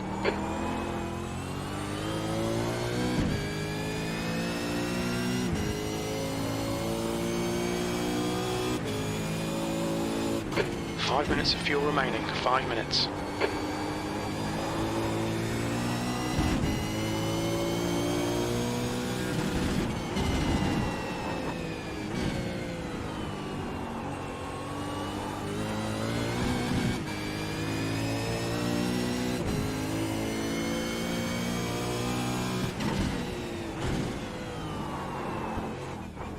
Sector 2 time is good.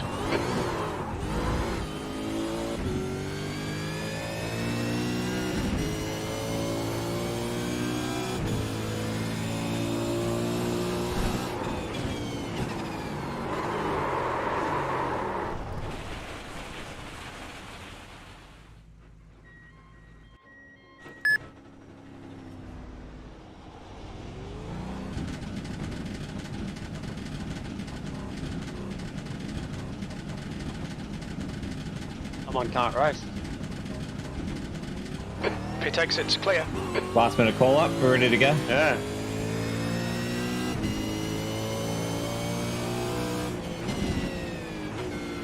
How'd you be though?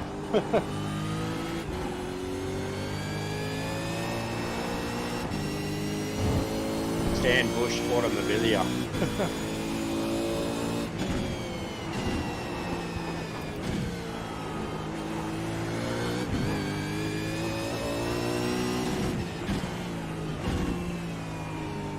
One, two, three, is that the... Oh no, there they are there. 062. Duisburg.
Yeah, or glitching. Ah, that's...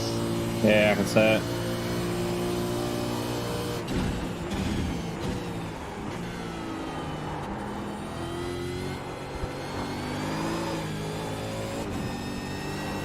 Oh, no.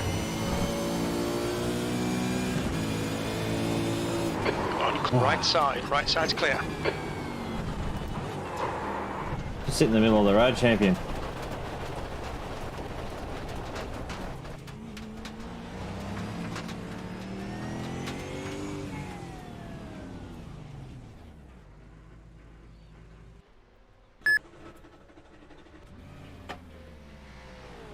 There into P1, but he's got quite the train behind him, Ryan.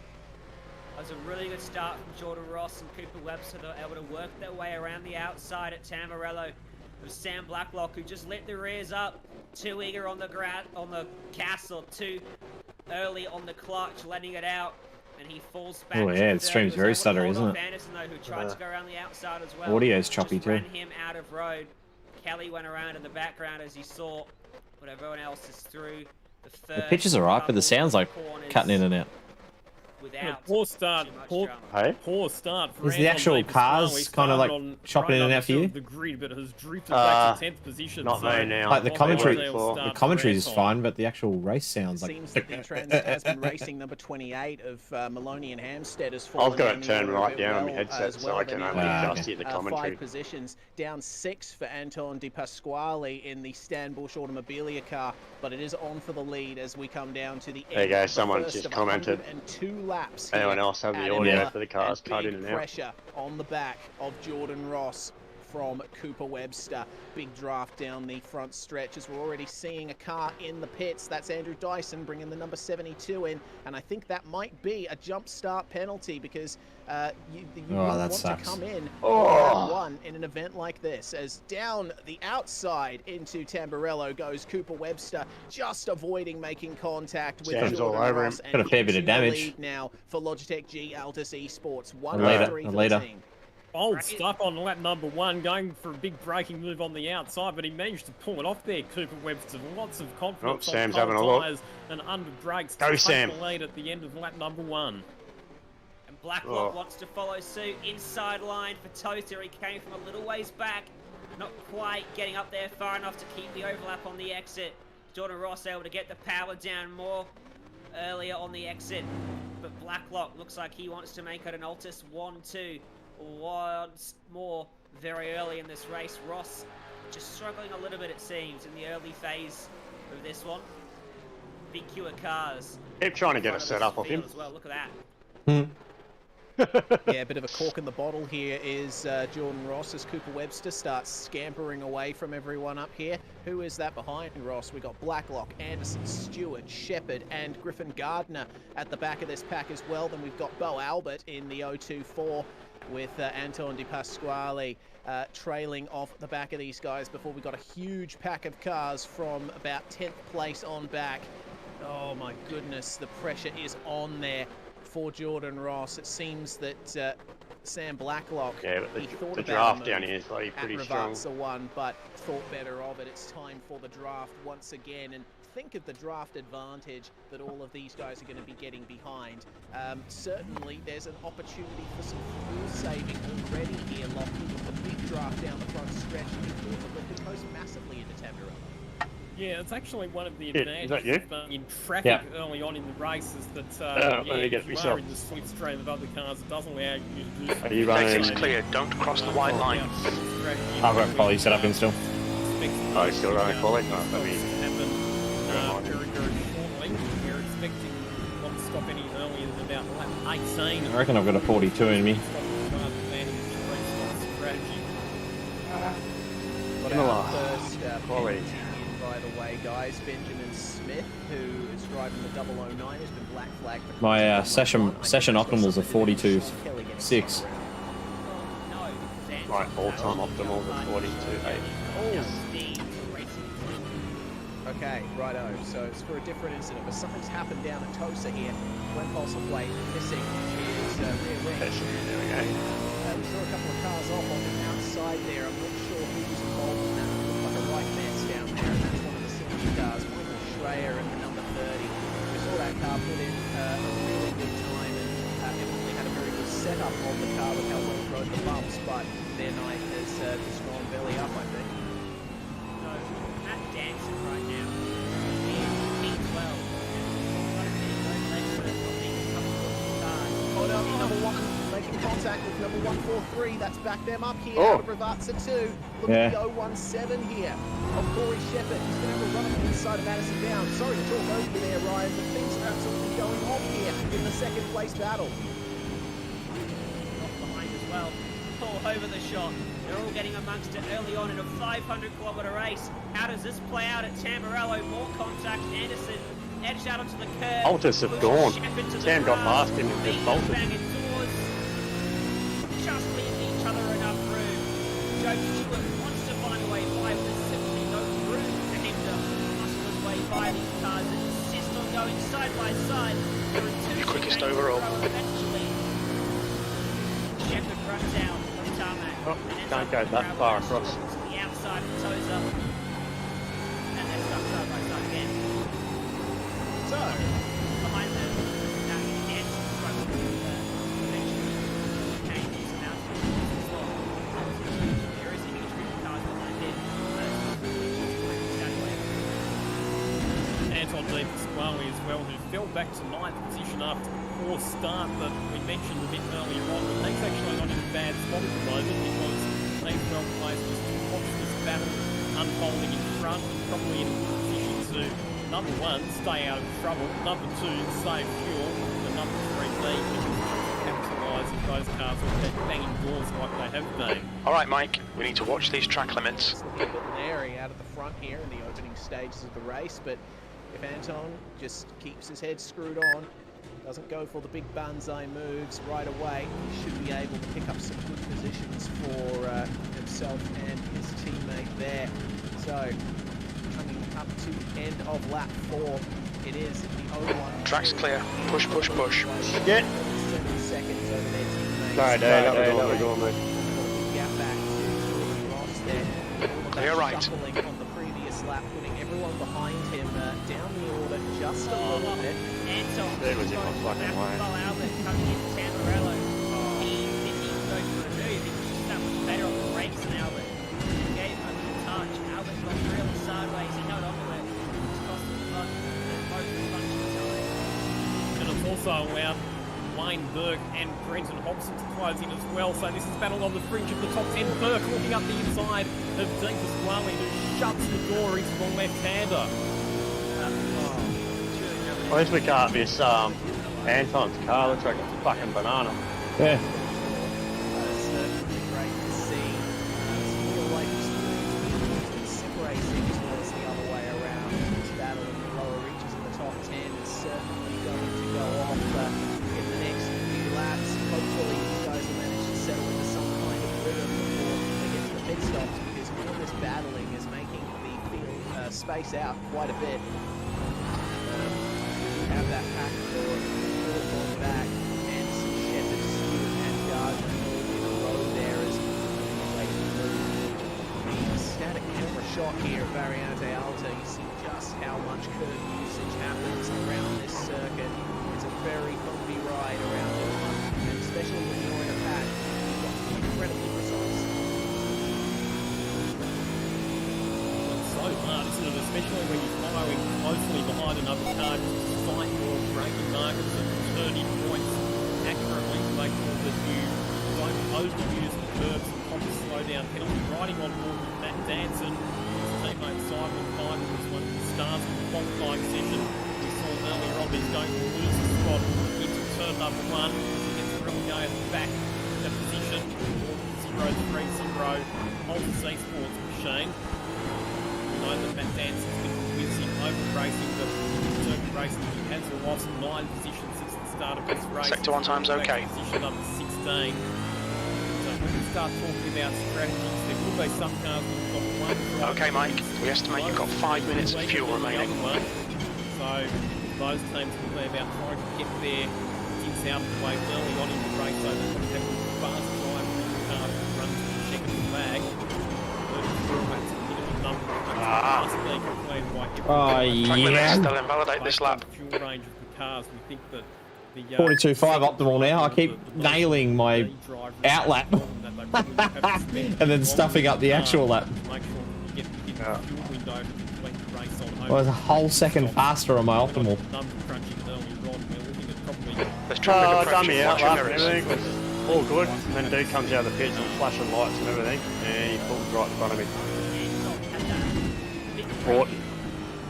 Dude, you're fucking like 7 seconds off the pace. Get the fuck out of my way. Car right. Clear right.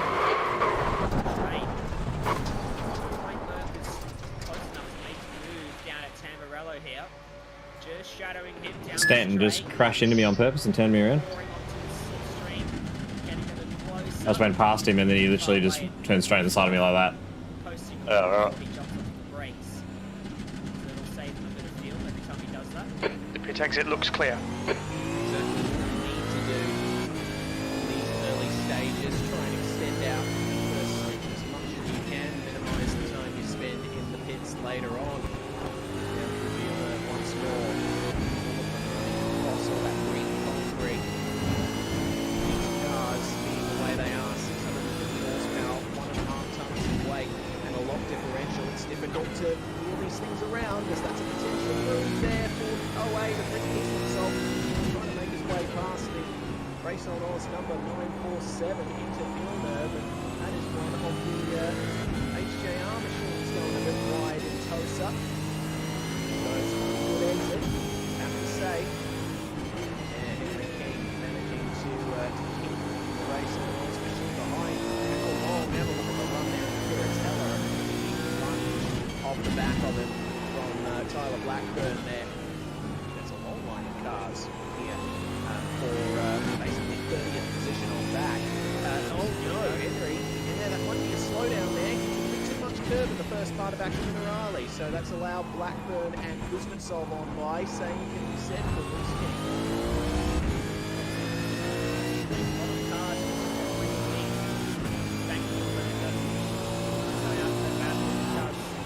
Outside of the sim, right now there's probably about half a dozen cars running around.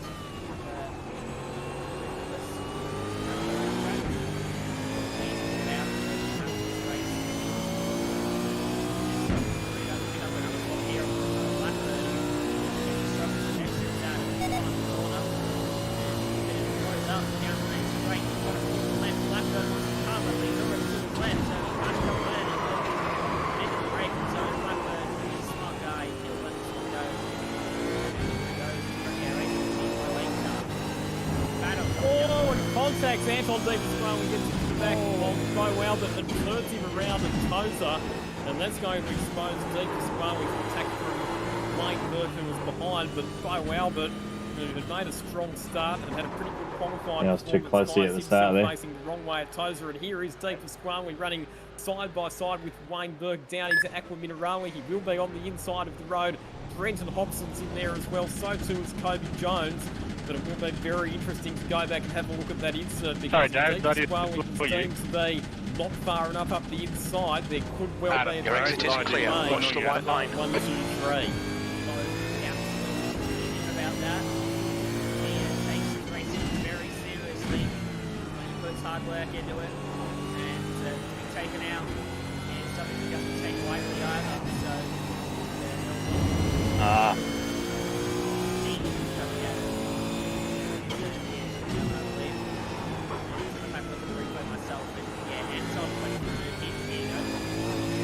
that's a slam dunk penalty, that one, I have to say.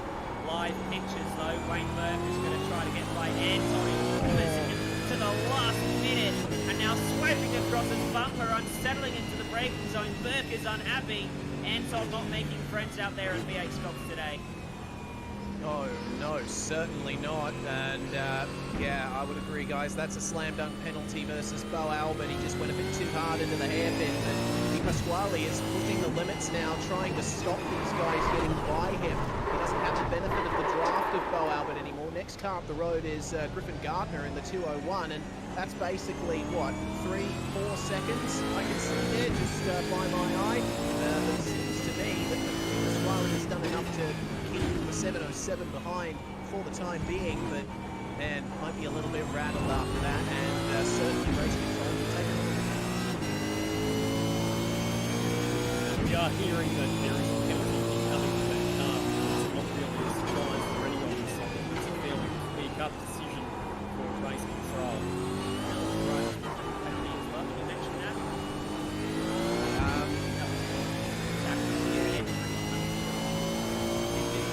About to bring that up. So there's already been incidents in this race that the drivers have not been happy with. We're not even 10 laps in yet, and already seeing some very unhappy drivers. We've got plenty of this race still to go. As Wayne Burke continuing to chase down Antonio Pasquale out of the second Ravazza turn. He's got his teammate Muhammad behind, got Cody Jones behind as well. Josh Anderson, come back and forth across from P3 up the inside, and Corey Shepard wants in on this as well. Oh, this is going to be awkward.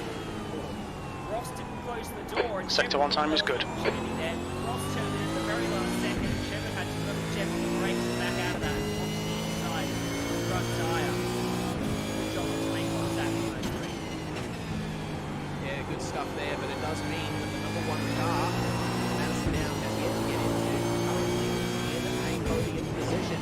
Getting another penalty in for race control. Brody Kostecki has been, that's going to be Antonio Pasquale's car there, given a penalty for contact on lap 8. So that is a slam dunk penalty for the contact with Bo Albert. Your sector 2 time is quick. They'll have to bring it in for heads in the next few laps. We estimate you've got 5 minutes of fuel remaining. Fairly accurate communication. Oh, Hang on. Right. Three wide action coming out of Tosa. Oh. Newton. wow, look at this. This is the action again with Tyler Blackburn. Newton gets edged out wide at Pirotella. Holy hell. This is fantastic. Up the inside into Akamanarali from Mark Newton. Managed to get the move done there on Blackburn. Good stuff from both That those that's puts for you around 0.33, quicker than second place. Oh, 43-3, eh? Racing Oh, like yeah, it's that's the all last right. lap. I glitched that one by Sid. About the Once same again, time I got Jay chopped off the front of my car and then halfway around the lap though, so Clive Eaton's got one out of this shape guy right behind out me, of the game. Joseph, Tyler tore me. Blackburn now will be inside Why right is he of out the there? set. Phenomenal stuff for just inside the top 30. Reece Keane watching on. Looking to pick up. He's not even pace. close to going on the right line. He's probably just sitting back here. I'd say he's got the pace on these guys, but he's very smart as possible to wait. Does Oh, have I damage want as well. that. might be better. I want that. Just wanting these guys to sort themselves out of it before he goes and gets involved. Tell you what, Mike Korolev and Simon Black in race control, they've had their work cut out for them. They've already investigated 7 incidents, and we're only 11 laps into this race. It takes it is clear. Yeah, goodness me, race control works very hard in this series with the very intense racing that happens a lot of the time in this series. Mark Newton right on board with looking back here at Reece Keane, and seems no hint of a move from the DPR Mustang for the time being. They do have that little bit of damage on the front, which might result in a lack of straight line speed for them. A little bit of extra drag, so if they can stay in the draft with the MFR number 099, then that may pay dividends for them later on. He's just got to hope that Newton doesn't make another error on the exit of barrier. Out in front, Webster leads the race by 3.8 seconds. He's been steadily extending the margin over his old season. Teammate Sam Wacklock remains in second position from Anderson. In third spot at the stage, the first Trans Tasman Racing Machines. Under a bit of pressure from Jordan Ross, driver who took the opening You'll need to give back the time gained. but top line on the front row of the grid.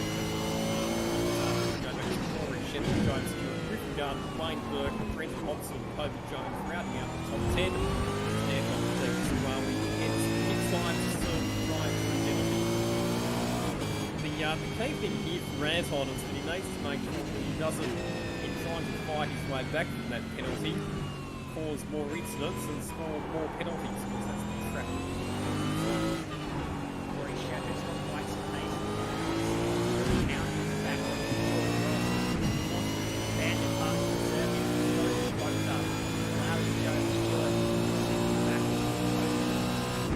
this is pretty intense. Good out near you there. there. They do still have Josh Anderson up ahead of them, but he hasn't quite been able to skip away from these guys. It's, oh my goodness, massively off the track, Joe Stewart and into the wall.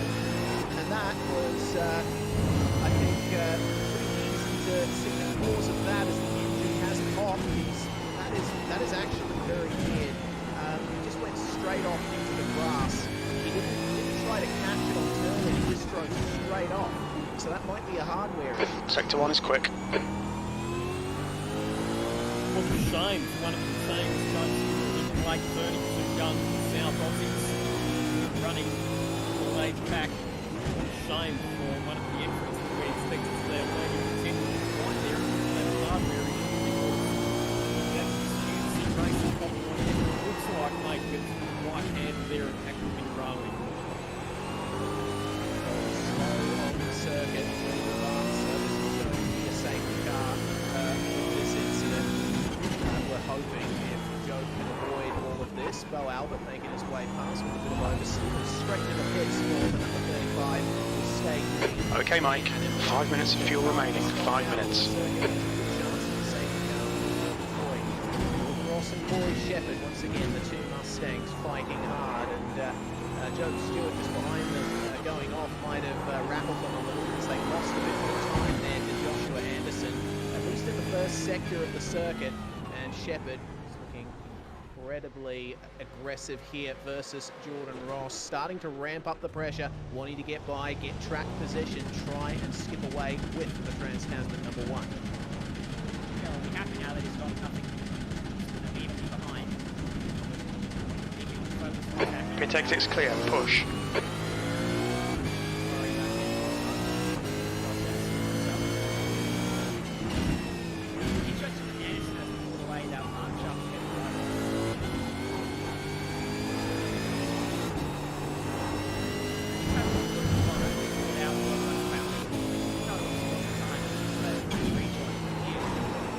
Okay.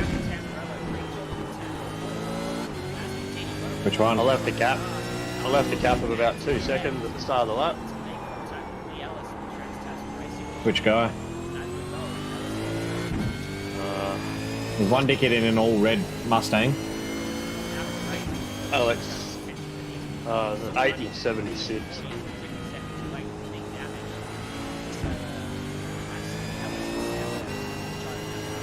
Yeah, Tormy that I've got in front of me is about Yeah, 10 seconds a lap off the pace. I think something that's been a trend with Ellis. The guy in the red Mustang's got anger issues. I think he's just gone out now in front of me. Like that they had very I'll go hound him. nothing to do that put them out of contention in races like this. The car number 4? Car 4? Not sure. In the Shell Mustang? Oh, possibly. I think it was an all red Mustang. Yeah. Wait to see how it works out for them.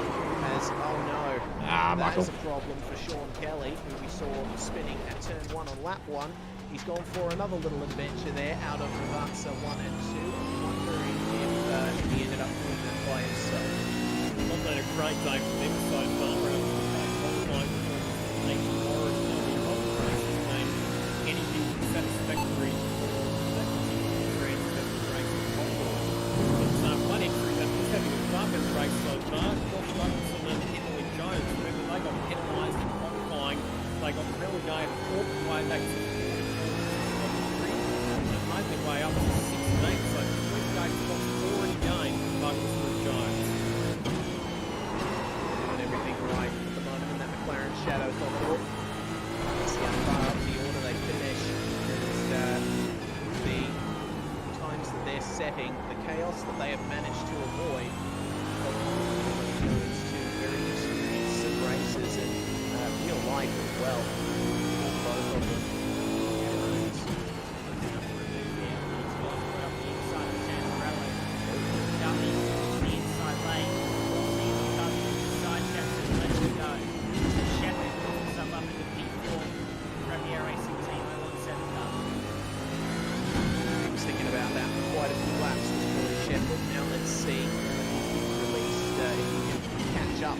Five minutes of fuel remaining. 5 minutes. Stephenson in the gap of like inside there. 3 seconds to the car in front. See how long it takes me to catch him. Yeah. Starting to come back at it just a little bit there. As into the pits we see number 208. That is Chris Coxhead and his teammate bringing it in. I don't know if that's a routine pit stop or something else that's going on. We should be just over halfway through the stint, shouldn't we? Yeah. About 28, we said, would be So- a full tank, Lockie. Correct. That. That's right. So the window for the first round of pit stops will be lap 18 to lap 28. So 28 laps is the full range. So obviously, There's traffic behind. Keep your wits about you. based on working backwards to the end of the race, we'll come in lap 18, and then do 28 laps to that will get you to the checkered flag on lap 1 and 2. So interesting to see how the races play out. Like I said, race stops we expect from those teams, although depending on what happens with safety cars, it will be advantageous to potentially go for stop strategy. I think I'm behind my red Mustang mate now. It's going to make life absolute hell for him.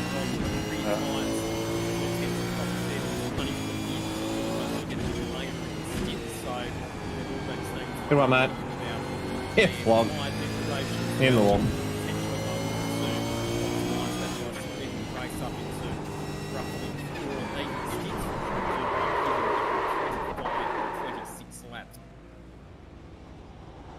This is an interesting group of cars, isn't it? Like Herb heading in at the moment, and French Cops have got behind him, and their teammates are quite hard. Toby Jones, his team is well his way forward quite nicely, ahead of Richie Stanaway, and Jake he's very much in the race mode at the moment, because he's not showing much raw pace, but he's very consistent with his lap times. Still done a good job though. He's still moved up 7 positions since the start of this race. 17th on the grid up to 10th so far Yeah. for Richie Stanaway. And Car in front's moved up 6 spots. Car in front of him has moved up 6 spots as well. They've all moved up together. So this group that in itself has been together the whole race, it seems.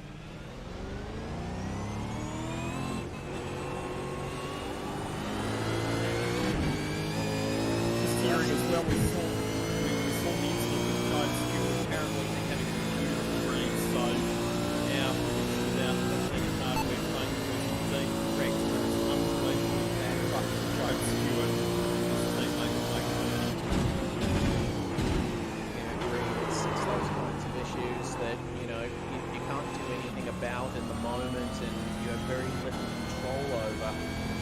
So hopefully they'll be able to recover from that and get a result on the board. The car is still down there in the pit lane as it stands as we check out Corey Shepherd chasing down the podium position here of Josh Anderson. And I did say a little bit earlier that now that he was past Sector 1 is 2.0 seconds off the pace. back of that TPR car, it looks like he has.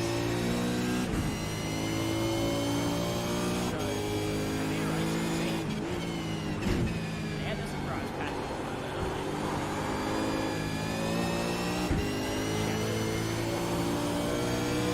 This race, the driver now at the top of the 5. What's his lap times?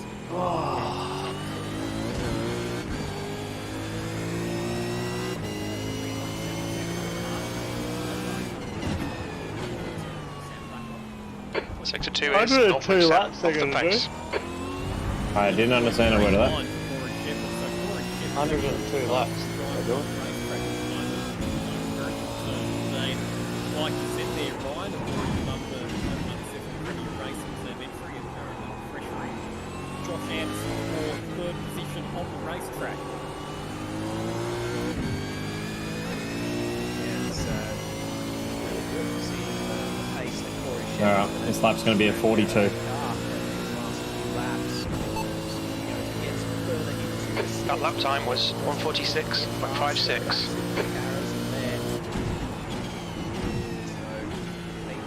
Like, get a clean lap. A little bit quicker lap by lap. Yeah, can't stop there, do you? Way gradually That's gone. at the gap. It was your mate. Actually getting into a top 3 position by the time they get to the first pit stop, especially if Anderson making mistakes like that. Wheeling in the grass. Ooh, with a slide. Chicane, and Shepherd right on the back of him. Tosa, slightly better exit from the number 1 car, carries a slightly more momentum up the hill. Yep, bit of slide. Nah, no way. No good. There's another mistake, but Corey Shepherd is seasoned enough race, as you know, to back out.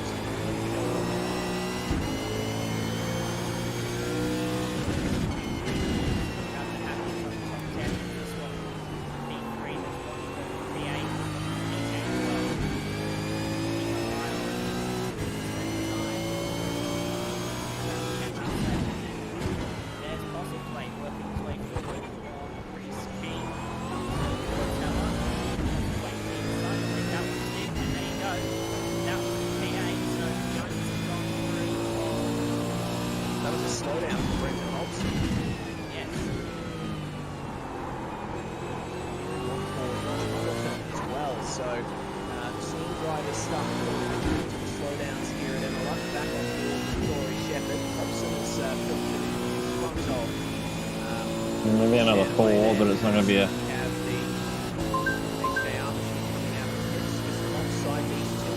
We're running on fumes, mate. In this lap, box this lap, please, Mike.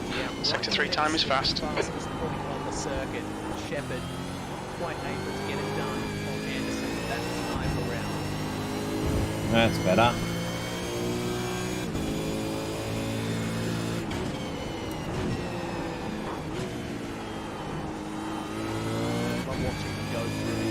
That's better. Oh, nobody comes out of the pit. Oh, Yeah, that's not. Time's okay. Ah, you dick face. The racing around here. That's Sean Linsell Optimal's down to 42.4. Thomas Hins, who he's just gotten past. Put it together. Thomas Hins carrying a good amount of damage from incidents earlier on. That car looking very sick at the moment. Hins, I do recall seeing further down the order. So he has worked his way forward since his incident earlier on. So him and Linsell both on a recovery drive at the moment. But Linsell a little bit more pace at this stage of the race. Both of them is well Albert, who is also with no damage. How loud the contact was, but having to recover after being turned around by All clear. Push now.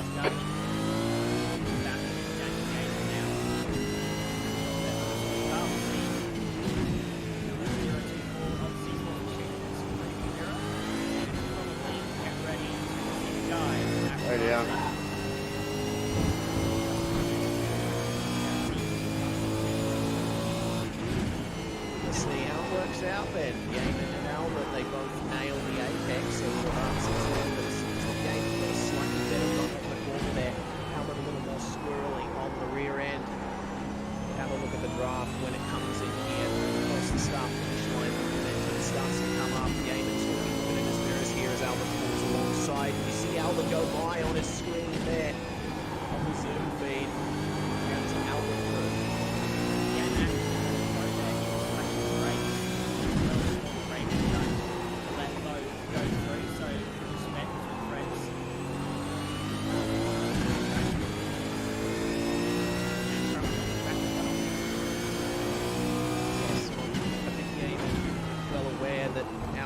Out of position there, and they're not really racing at the moment. So the best is on the use of Temporello.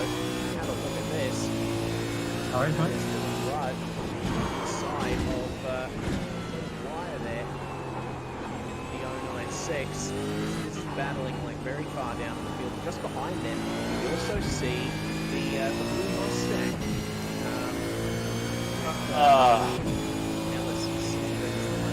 Blake comes out of the pit, flashlights, he gets out of my way, all good. I get to the second chicane and dude's buddy sitting sideways through the apex. After the 027 was experiencing an issue, left him unable to take to the grid. So brought in our reserves here, 717 now. Mr. Mascord. Making up some positions here, 37th position. gone. File back to the podium battle here. Anderson versus Michael. once again. Mr. Kirby. They're not making Watch the track limits, please, Mike. Two who are just Someone saying hi to you. race at the moment. How are we, sir? Those Altus machines, but it's a brilliant car. Oh, you know, living the dream. Very speedy versus the championship leading car. You're underway. I know, We are, we just know. make your 5 minutes of fuel Back in the remaining. nightmare. By side out to turn 4. Yeah, could be worse, could have COVID. At least not in lockdown like New South Wales. What's ahead? But he ran wide at Sandrello. Stanaway drove around the outside. Other interesting things happened, guys, is the margin between the two leading Ultra C Sports cars has come down. It was almost 4 Nightmare will actually be, mate, trying to get back across the border tomorrow. seconds. So Yeah.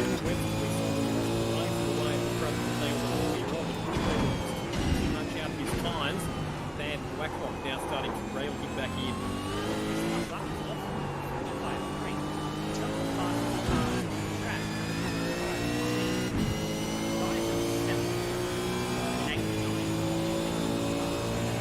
So this is a replay of the incident between Ricky Stanaway.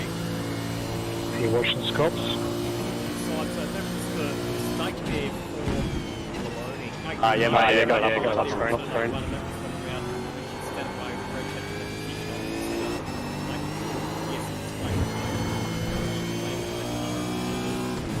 Oh my god, with in the old car, it's great with James.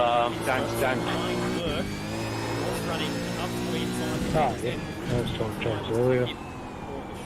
Sector 1 time is good. Ryan, you did mention that one of Cooper Webster's previous laps was terrible, and I could see the reason why. He actually caught the grass coming into Variante Alta and slid across the chicane.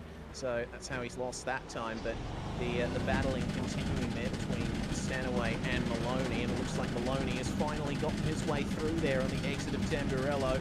Let's see how What do you work with, far Sam, do you? hold on to that. But Looks like you're clear on the pit exit. Yeah, mate, yeah. Behind has just done a 204.83. JK Science Racing 707 out of the box now, 34.5 second pit stop, and bearing that lofty with the times we've seen so far. You know when you do a purple sector on your outlap? Yeah. 8 for Can I, Sports. I wasn't even trying. Gate at the wheel of that one. And it seems we have pretty consistent pit stop times so far. Part 1, the shift is 208, who, well, they did pit some time ago, but 23.5 seconds. They're still going to have to take some more later. So real, and I think one of the things I want to say is because no longer have stops. A lot of teams don't run as long as they possibly can in this first stint because much of what they're trying to do is short enough for the length of the later on the race, particularly in safety cars. And Jordan Ross is coming in as well. So the few teams going to early stops, perhaps undercut by getting some fresh tyres on, but you know, I think you'll find that most teams will run as long as they can in this first stint. The other consideration is what teams do in terms of their drivers. A lot of them find some stick their starting driver. Some teams though might actually get their starting driver out of the car. Depending on the driver, they don't stick in the middle of the race and then the other driver will start the race and get back in later on. So there are a few ways of the race that 34 laps, minimum number of laps that the driver must. You're kidding me. The guy behind has just done a 143.42. Well, we are seeing quite a few cars in the pits once again. Stanford for the Amelia car. Di Pasquale in the pits. My goodness, it's looking very hectic out here on track at the moment.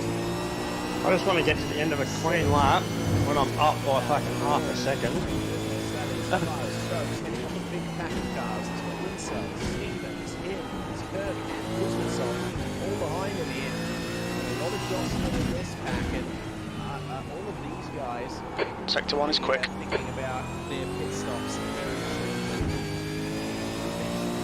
Some teams who try stretching it out as much as they possibly can, but often in a battle pack like this, what's the best thing to do? Just get in early and get out before you're ahead.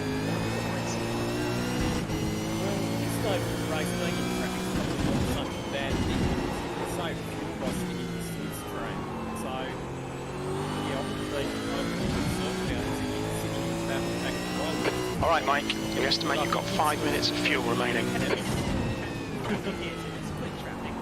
Sector 2 time is good. True, yeah, that's a fair point. But slowing you down, then obviously that's what might say. If that will make the cars a little bit roughly the same speed as you, involved in battle cars that are slowing you down, coming in a bit early, plans to try and do an undercut. I think right in front of the Golden State zone just keep going. Why would you get them back to the You're currently 0.35 ahead of P2. Sector 3 time is quick.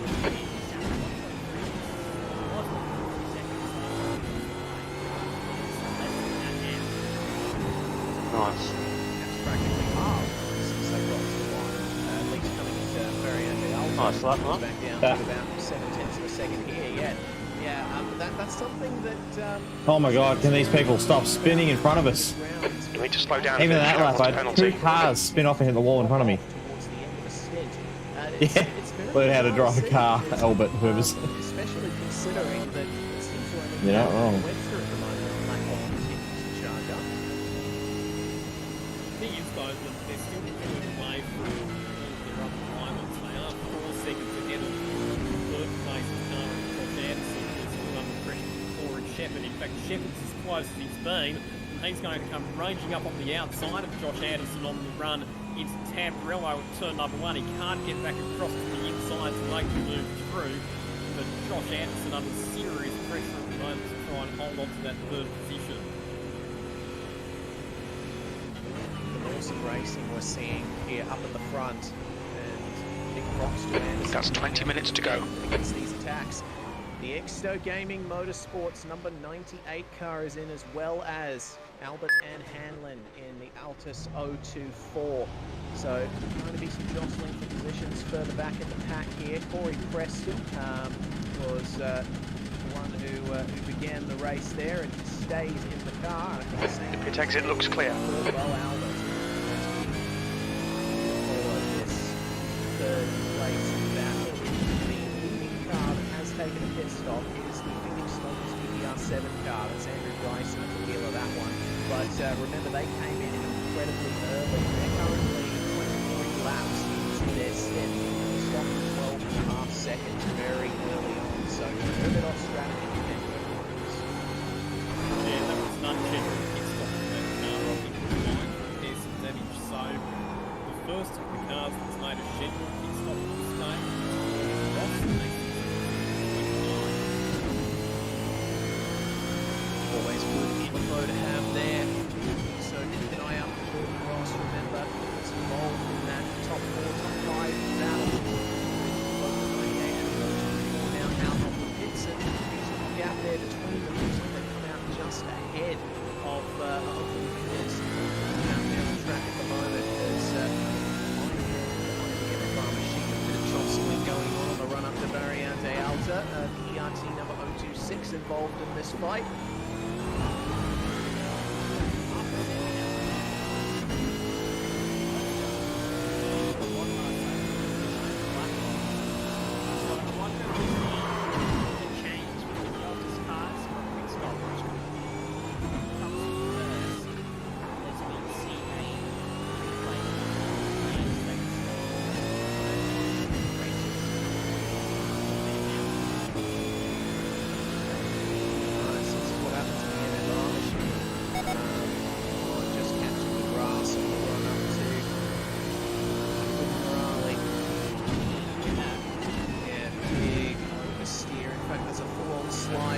See them to go and do this race or not?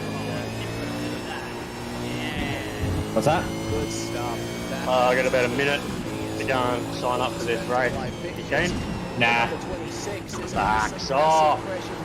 Nah, I'm just want to get you use the track, so I'll go and do a VRS video and. Josh Thomas able to get it done this decision. I don't want to do it by myself. Big check up on the exit that's allowed. I'll do one later tonight. That's 5 minutes of fuel left.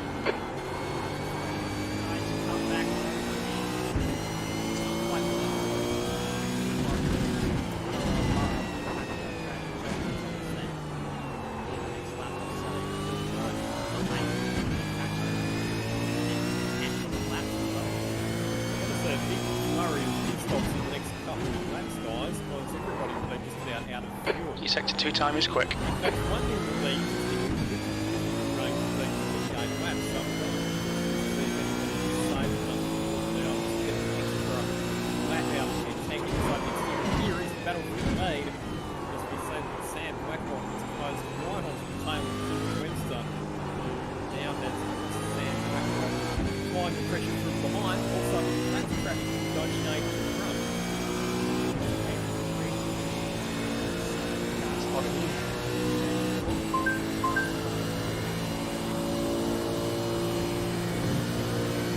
You're a tenth off the pace in sector 3. Yes, I'm sure that these guys wondering about the possibility of the safety car, and how that might affect their strategy as well, as it seems the 9.5 seems to have Aaron Dodd and Daniel Misdale both made their way into the pits. Final by now is Bailey lets the leaders go on the run into Ravatsa. Oh, this is a mistake for Webster. He's going to be too deep into Ravatsa 1, which means the gap further back down. Are they going to go for the pits this time? Back to the 7th. One of them is Sam Blackwell brings it in. Oh, Sam's in.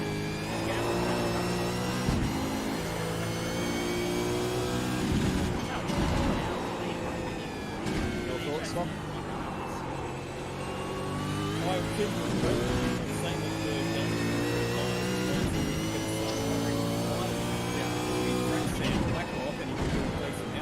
Okay, Mike, 15 minutes left. That's 15 minutes. everybody else in the top 10 is running right to the end of this 28 lap window. Fox.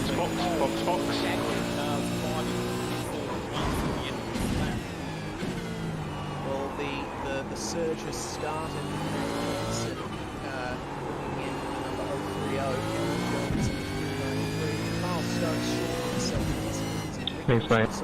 All in the pit lane there behind. What's your speed limit in the pits?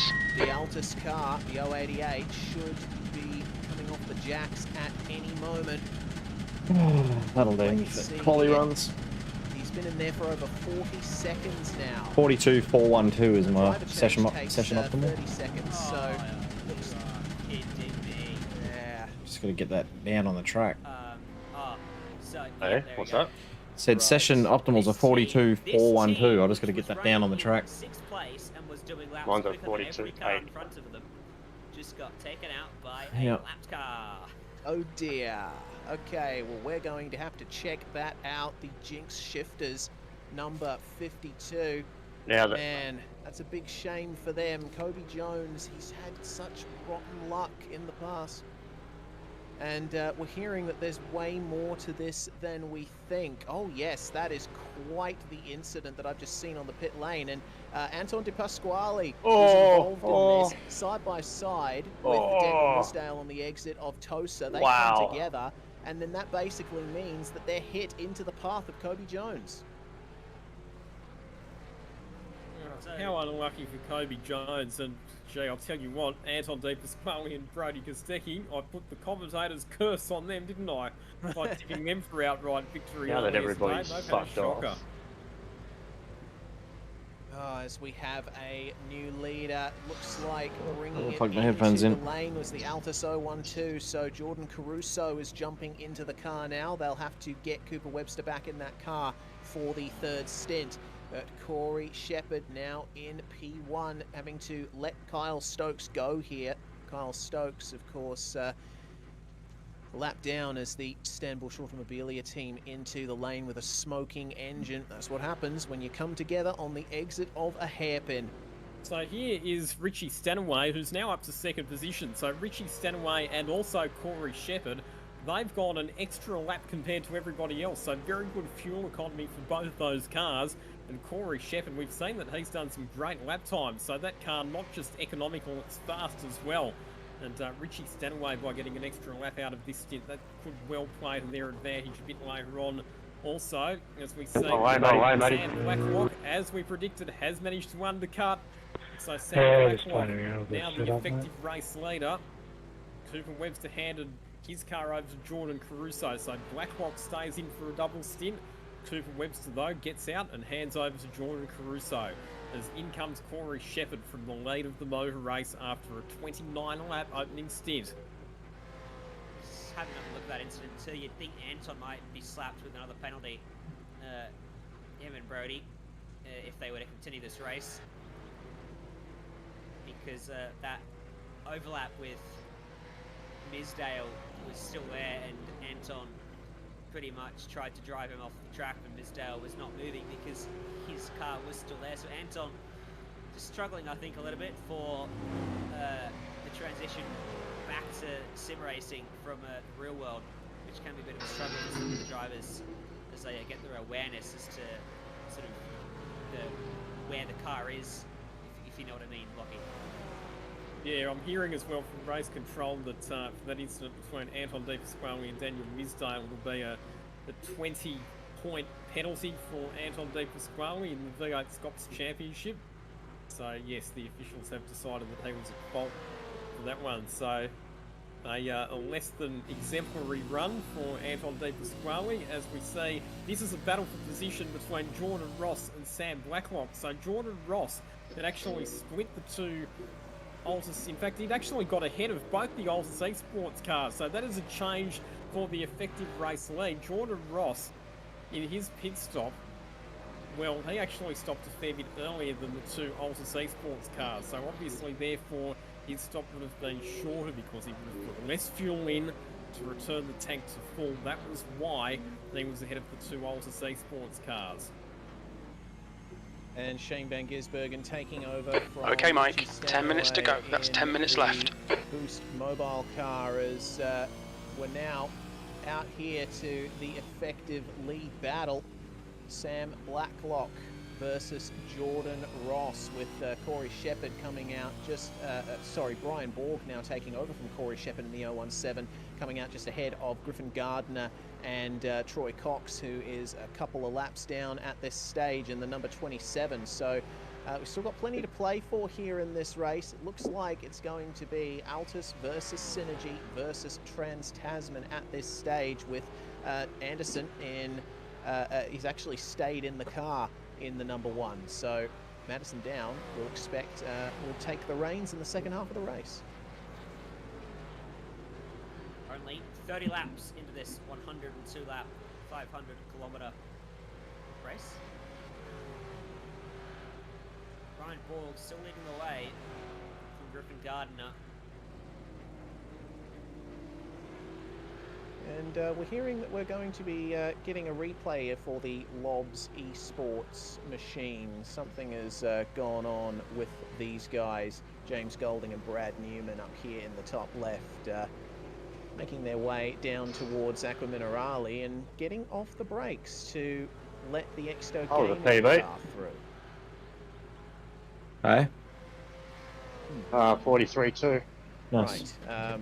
Apparently it was thought that there was a bigger incident there, but nope, just a basic lift-off, and there you go, mate. Meanwhile, looking a bit further I'll come back out here. now. That looks like the track Jake temp's going Maloney down getting with up the inside of Brendan Hobson, so sun that's going a down. change in position. Maloney moves up to 9th and relegates Hobson back to 10th. Griffin Gardner just works his way by Ryan Borg as well, so they switch around for 7th place. After being momentarily in the lead through the pit cycle.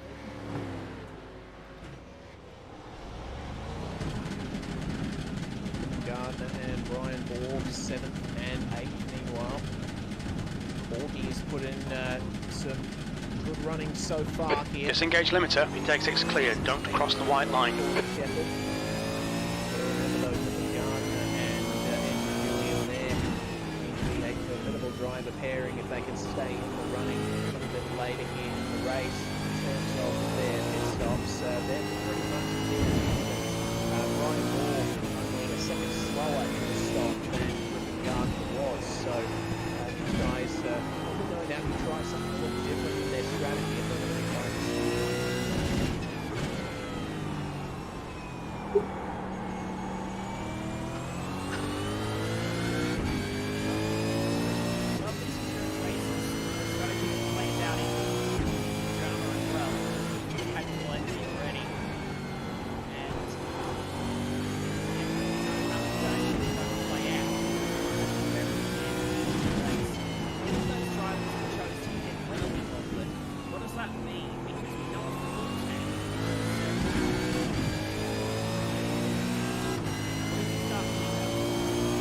So everybody pitted after that 18 in terms of people making scheduled pit stops. So based on that, everybody worked right to get to the race on the restart in total. They would have been a bit earlier. What means they will now have to do long skids to get themselves in there, which number one, it means that they might wear out their tyres a bit more. Number two, it means that their next two stops will probably have to be longer than this one. There's like 200 people watching this on YouTube. Yeah. So, for example, Are you on YouTube or Twitch? YouTube.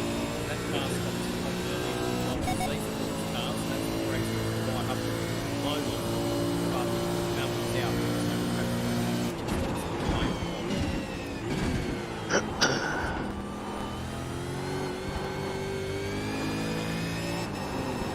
So, well, an update on time of the race so far. So, after the top we saw Toza a few laps ago, Toby Jones is out the race, Anton Davis finally approached. Track limits, keep it within the lines. And also we saw that mix on Job Stewart and Blake Purdy earlier on, unfortunately there as well as high profile timings early stages of the race. Okay, Mike, 5 minutes of fuel remaining. 5 minutes. That's 5 minutes to go. 5 minutes.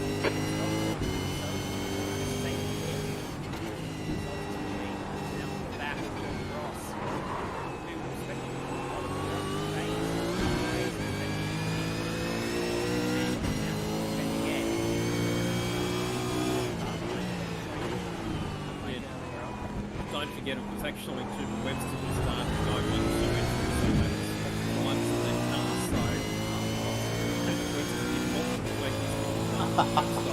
I like the question on YouTube is, what is it? Is there a certain amount of fuel the teams have to get in the car? Enough fuel to get to the end. Also did try and find a way past Jordan Ross, who will be moving it over to Jackson Super Carlo very shortly. Their next stop.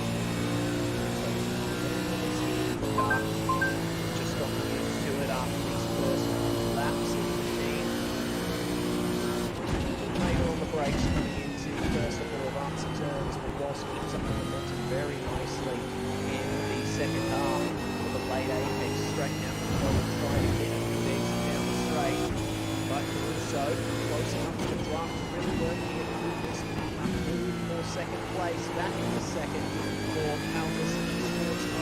The leader has just done a 143.02. Sector 1 time's okay. Russo ahead of the second car by the time they turn and done there.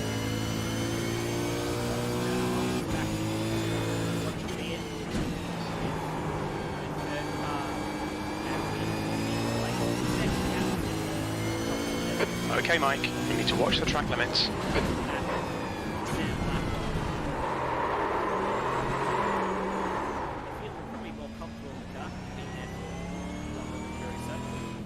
Fastest driver on the racetrack at the moment, though, is the man down in position 11, Shane Van Gisbergen. 1 minute 43.6 the time for him last time through. He just made the move through on Jordan Sinning to move up into 11th position, and he's rapidly making up ground on the cars in front of him. Yeah, the 062 is looking pretty good at the moment. See how far up the order they can vault themselves as we come up to the very end of this race. It's actually In a bit. yeah, Not quite there yet. not quite. It's still going to be a while. Only lap 34. I just noticed something because I tried to select a car on my end and Of 102. Crazy. playing more. So we'll have to keep with Only a this third of the way through. Yeah. mobile racing machine. Just 2 minutes left, 2 minutes to go. It takes it is clear.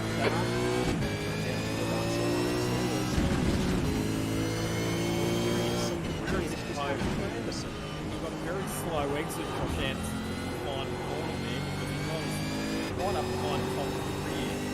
So,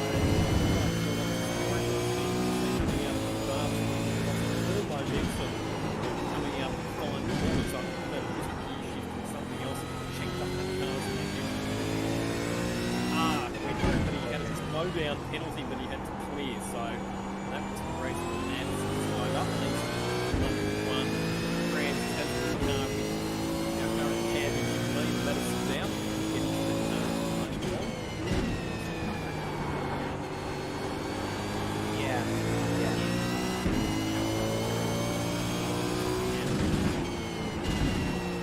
Yeah, that's pretty much the only place where you can get it done is down watching. I love the slowdown, eh? You may pick up like maybe 1/100th of a second, get a 2-second slowdown. Yeah. So there's still a bit of work for these guys to do towards the end of the race, but once Madison gets in the car, we'll see some things happen. Because Madison, one of the most experienced drivers in the field and in official racing sense, the most successful Australian sim racer in these Australian touring cars. He's won the official World Championship 10 times.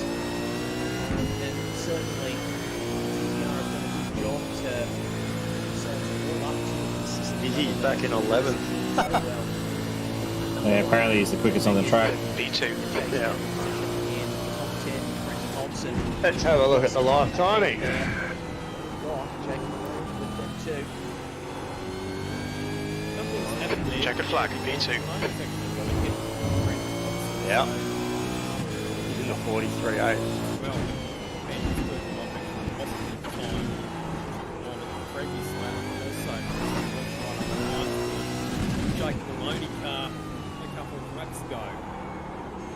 Oh dear, off the road goes the KFC car, number 393 machine into travel track turn number 1. Simon Bell behind the main that car currently in 24th position.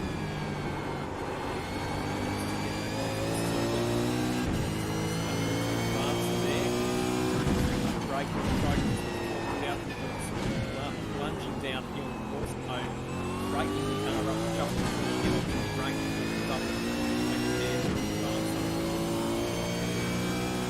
Yeah, the Century Motorsports entry that we saw in the early stages of qualifying is check out comparison on the back of the king here. A comparison.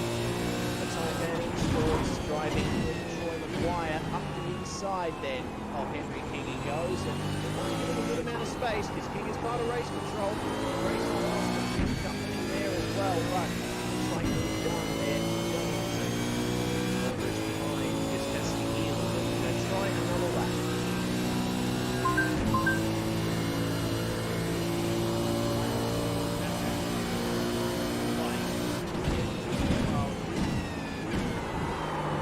Oh, it got dark here real quick. Yeah. Oh, Way up to the back of We can confirm it is indeed a Holden. Brendan Hobson. I looked at it and went, that's a Holden. And then I thought to myself, what if it's not? I sound like an idiot. Well, we had a 32.2 degree track. The ZB Commodore and the Ford Mustang. They are.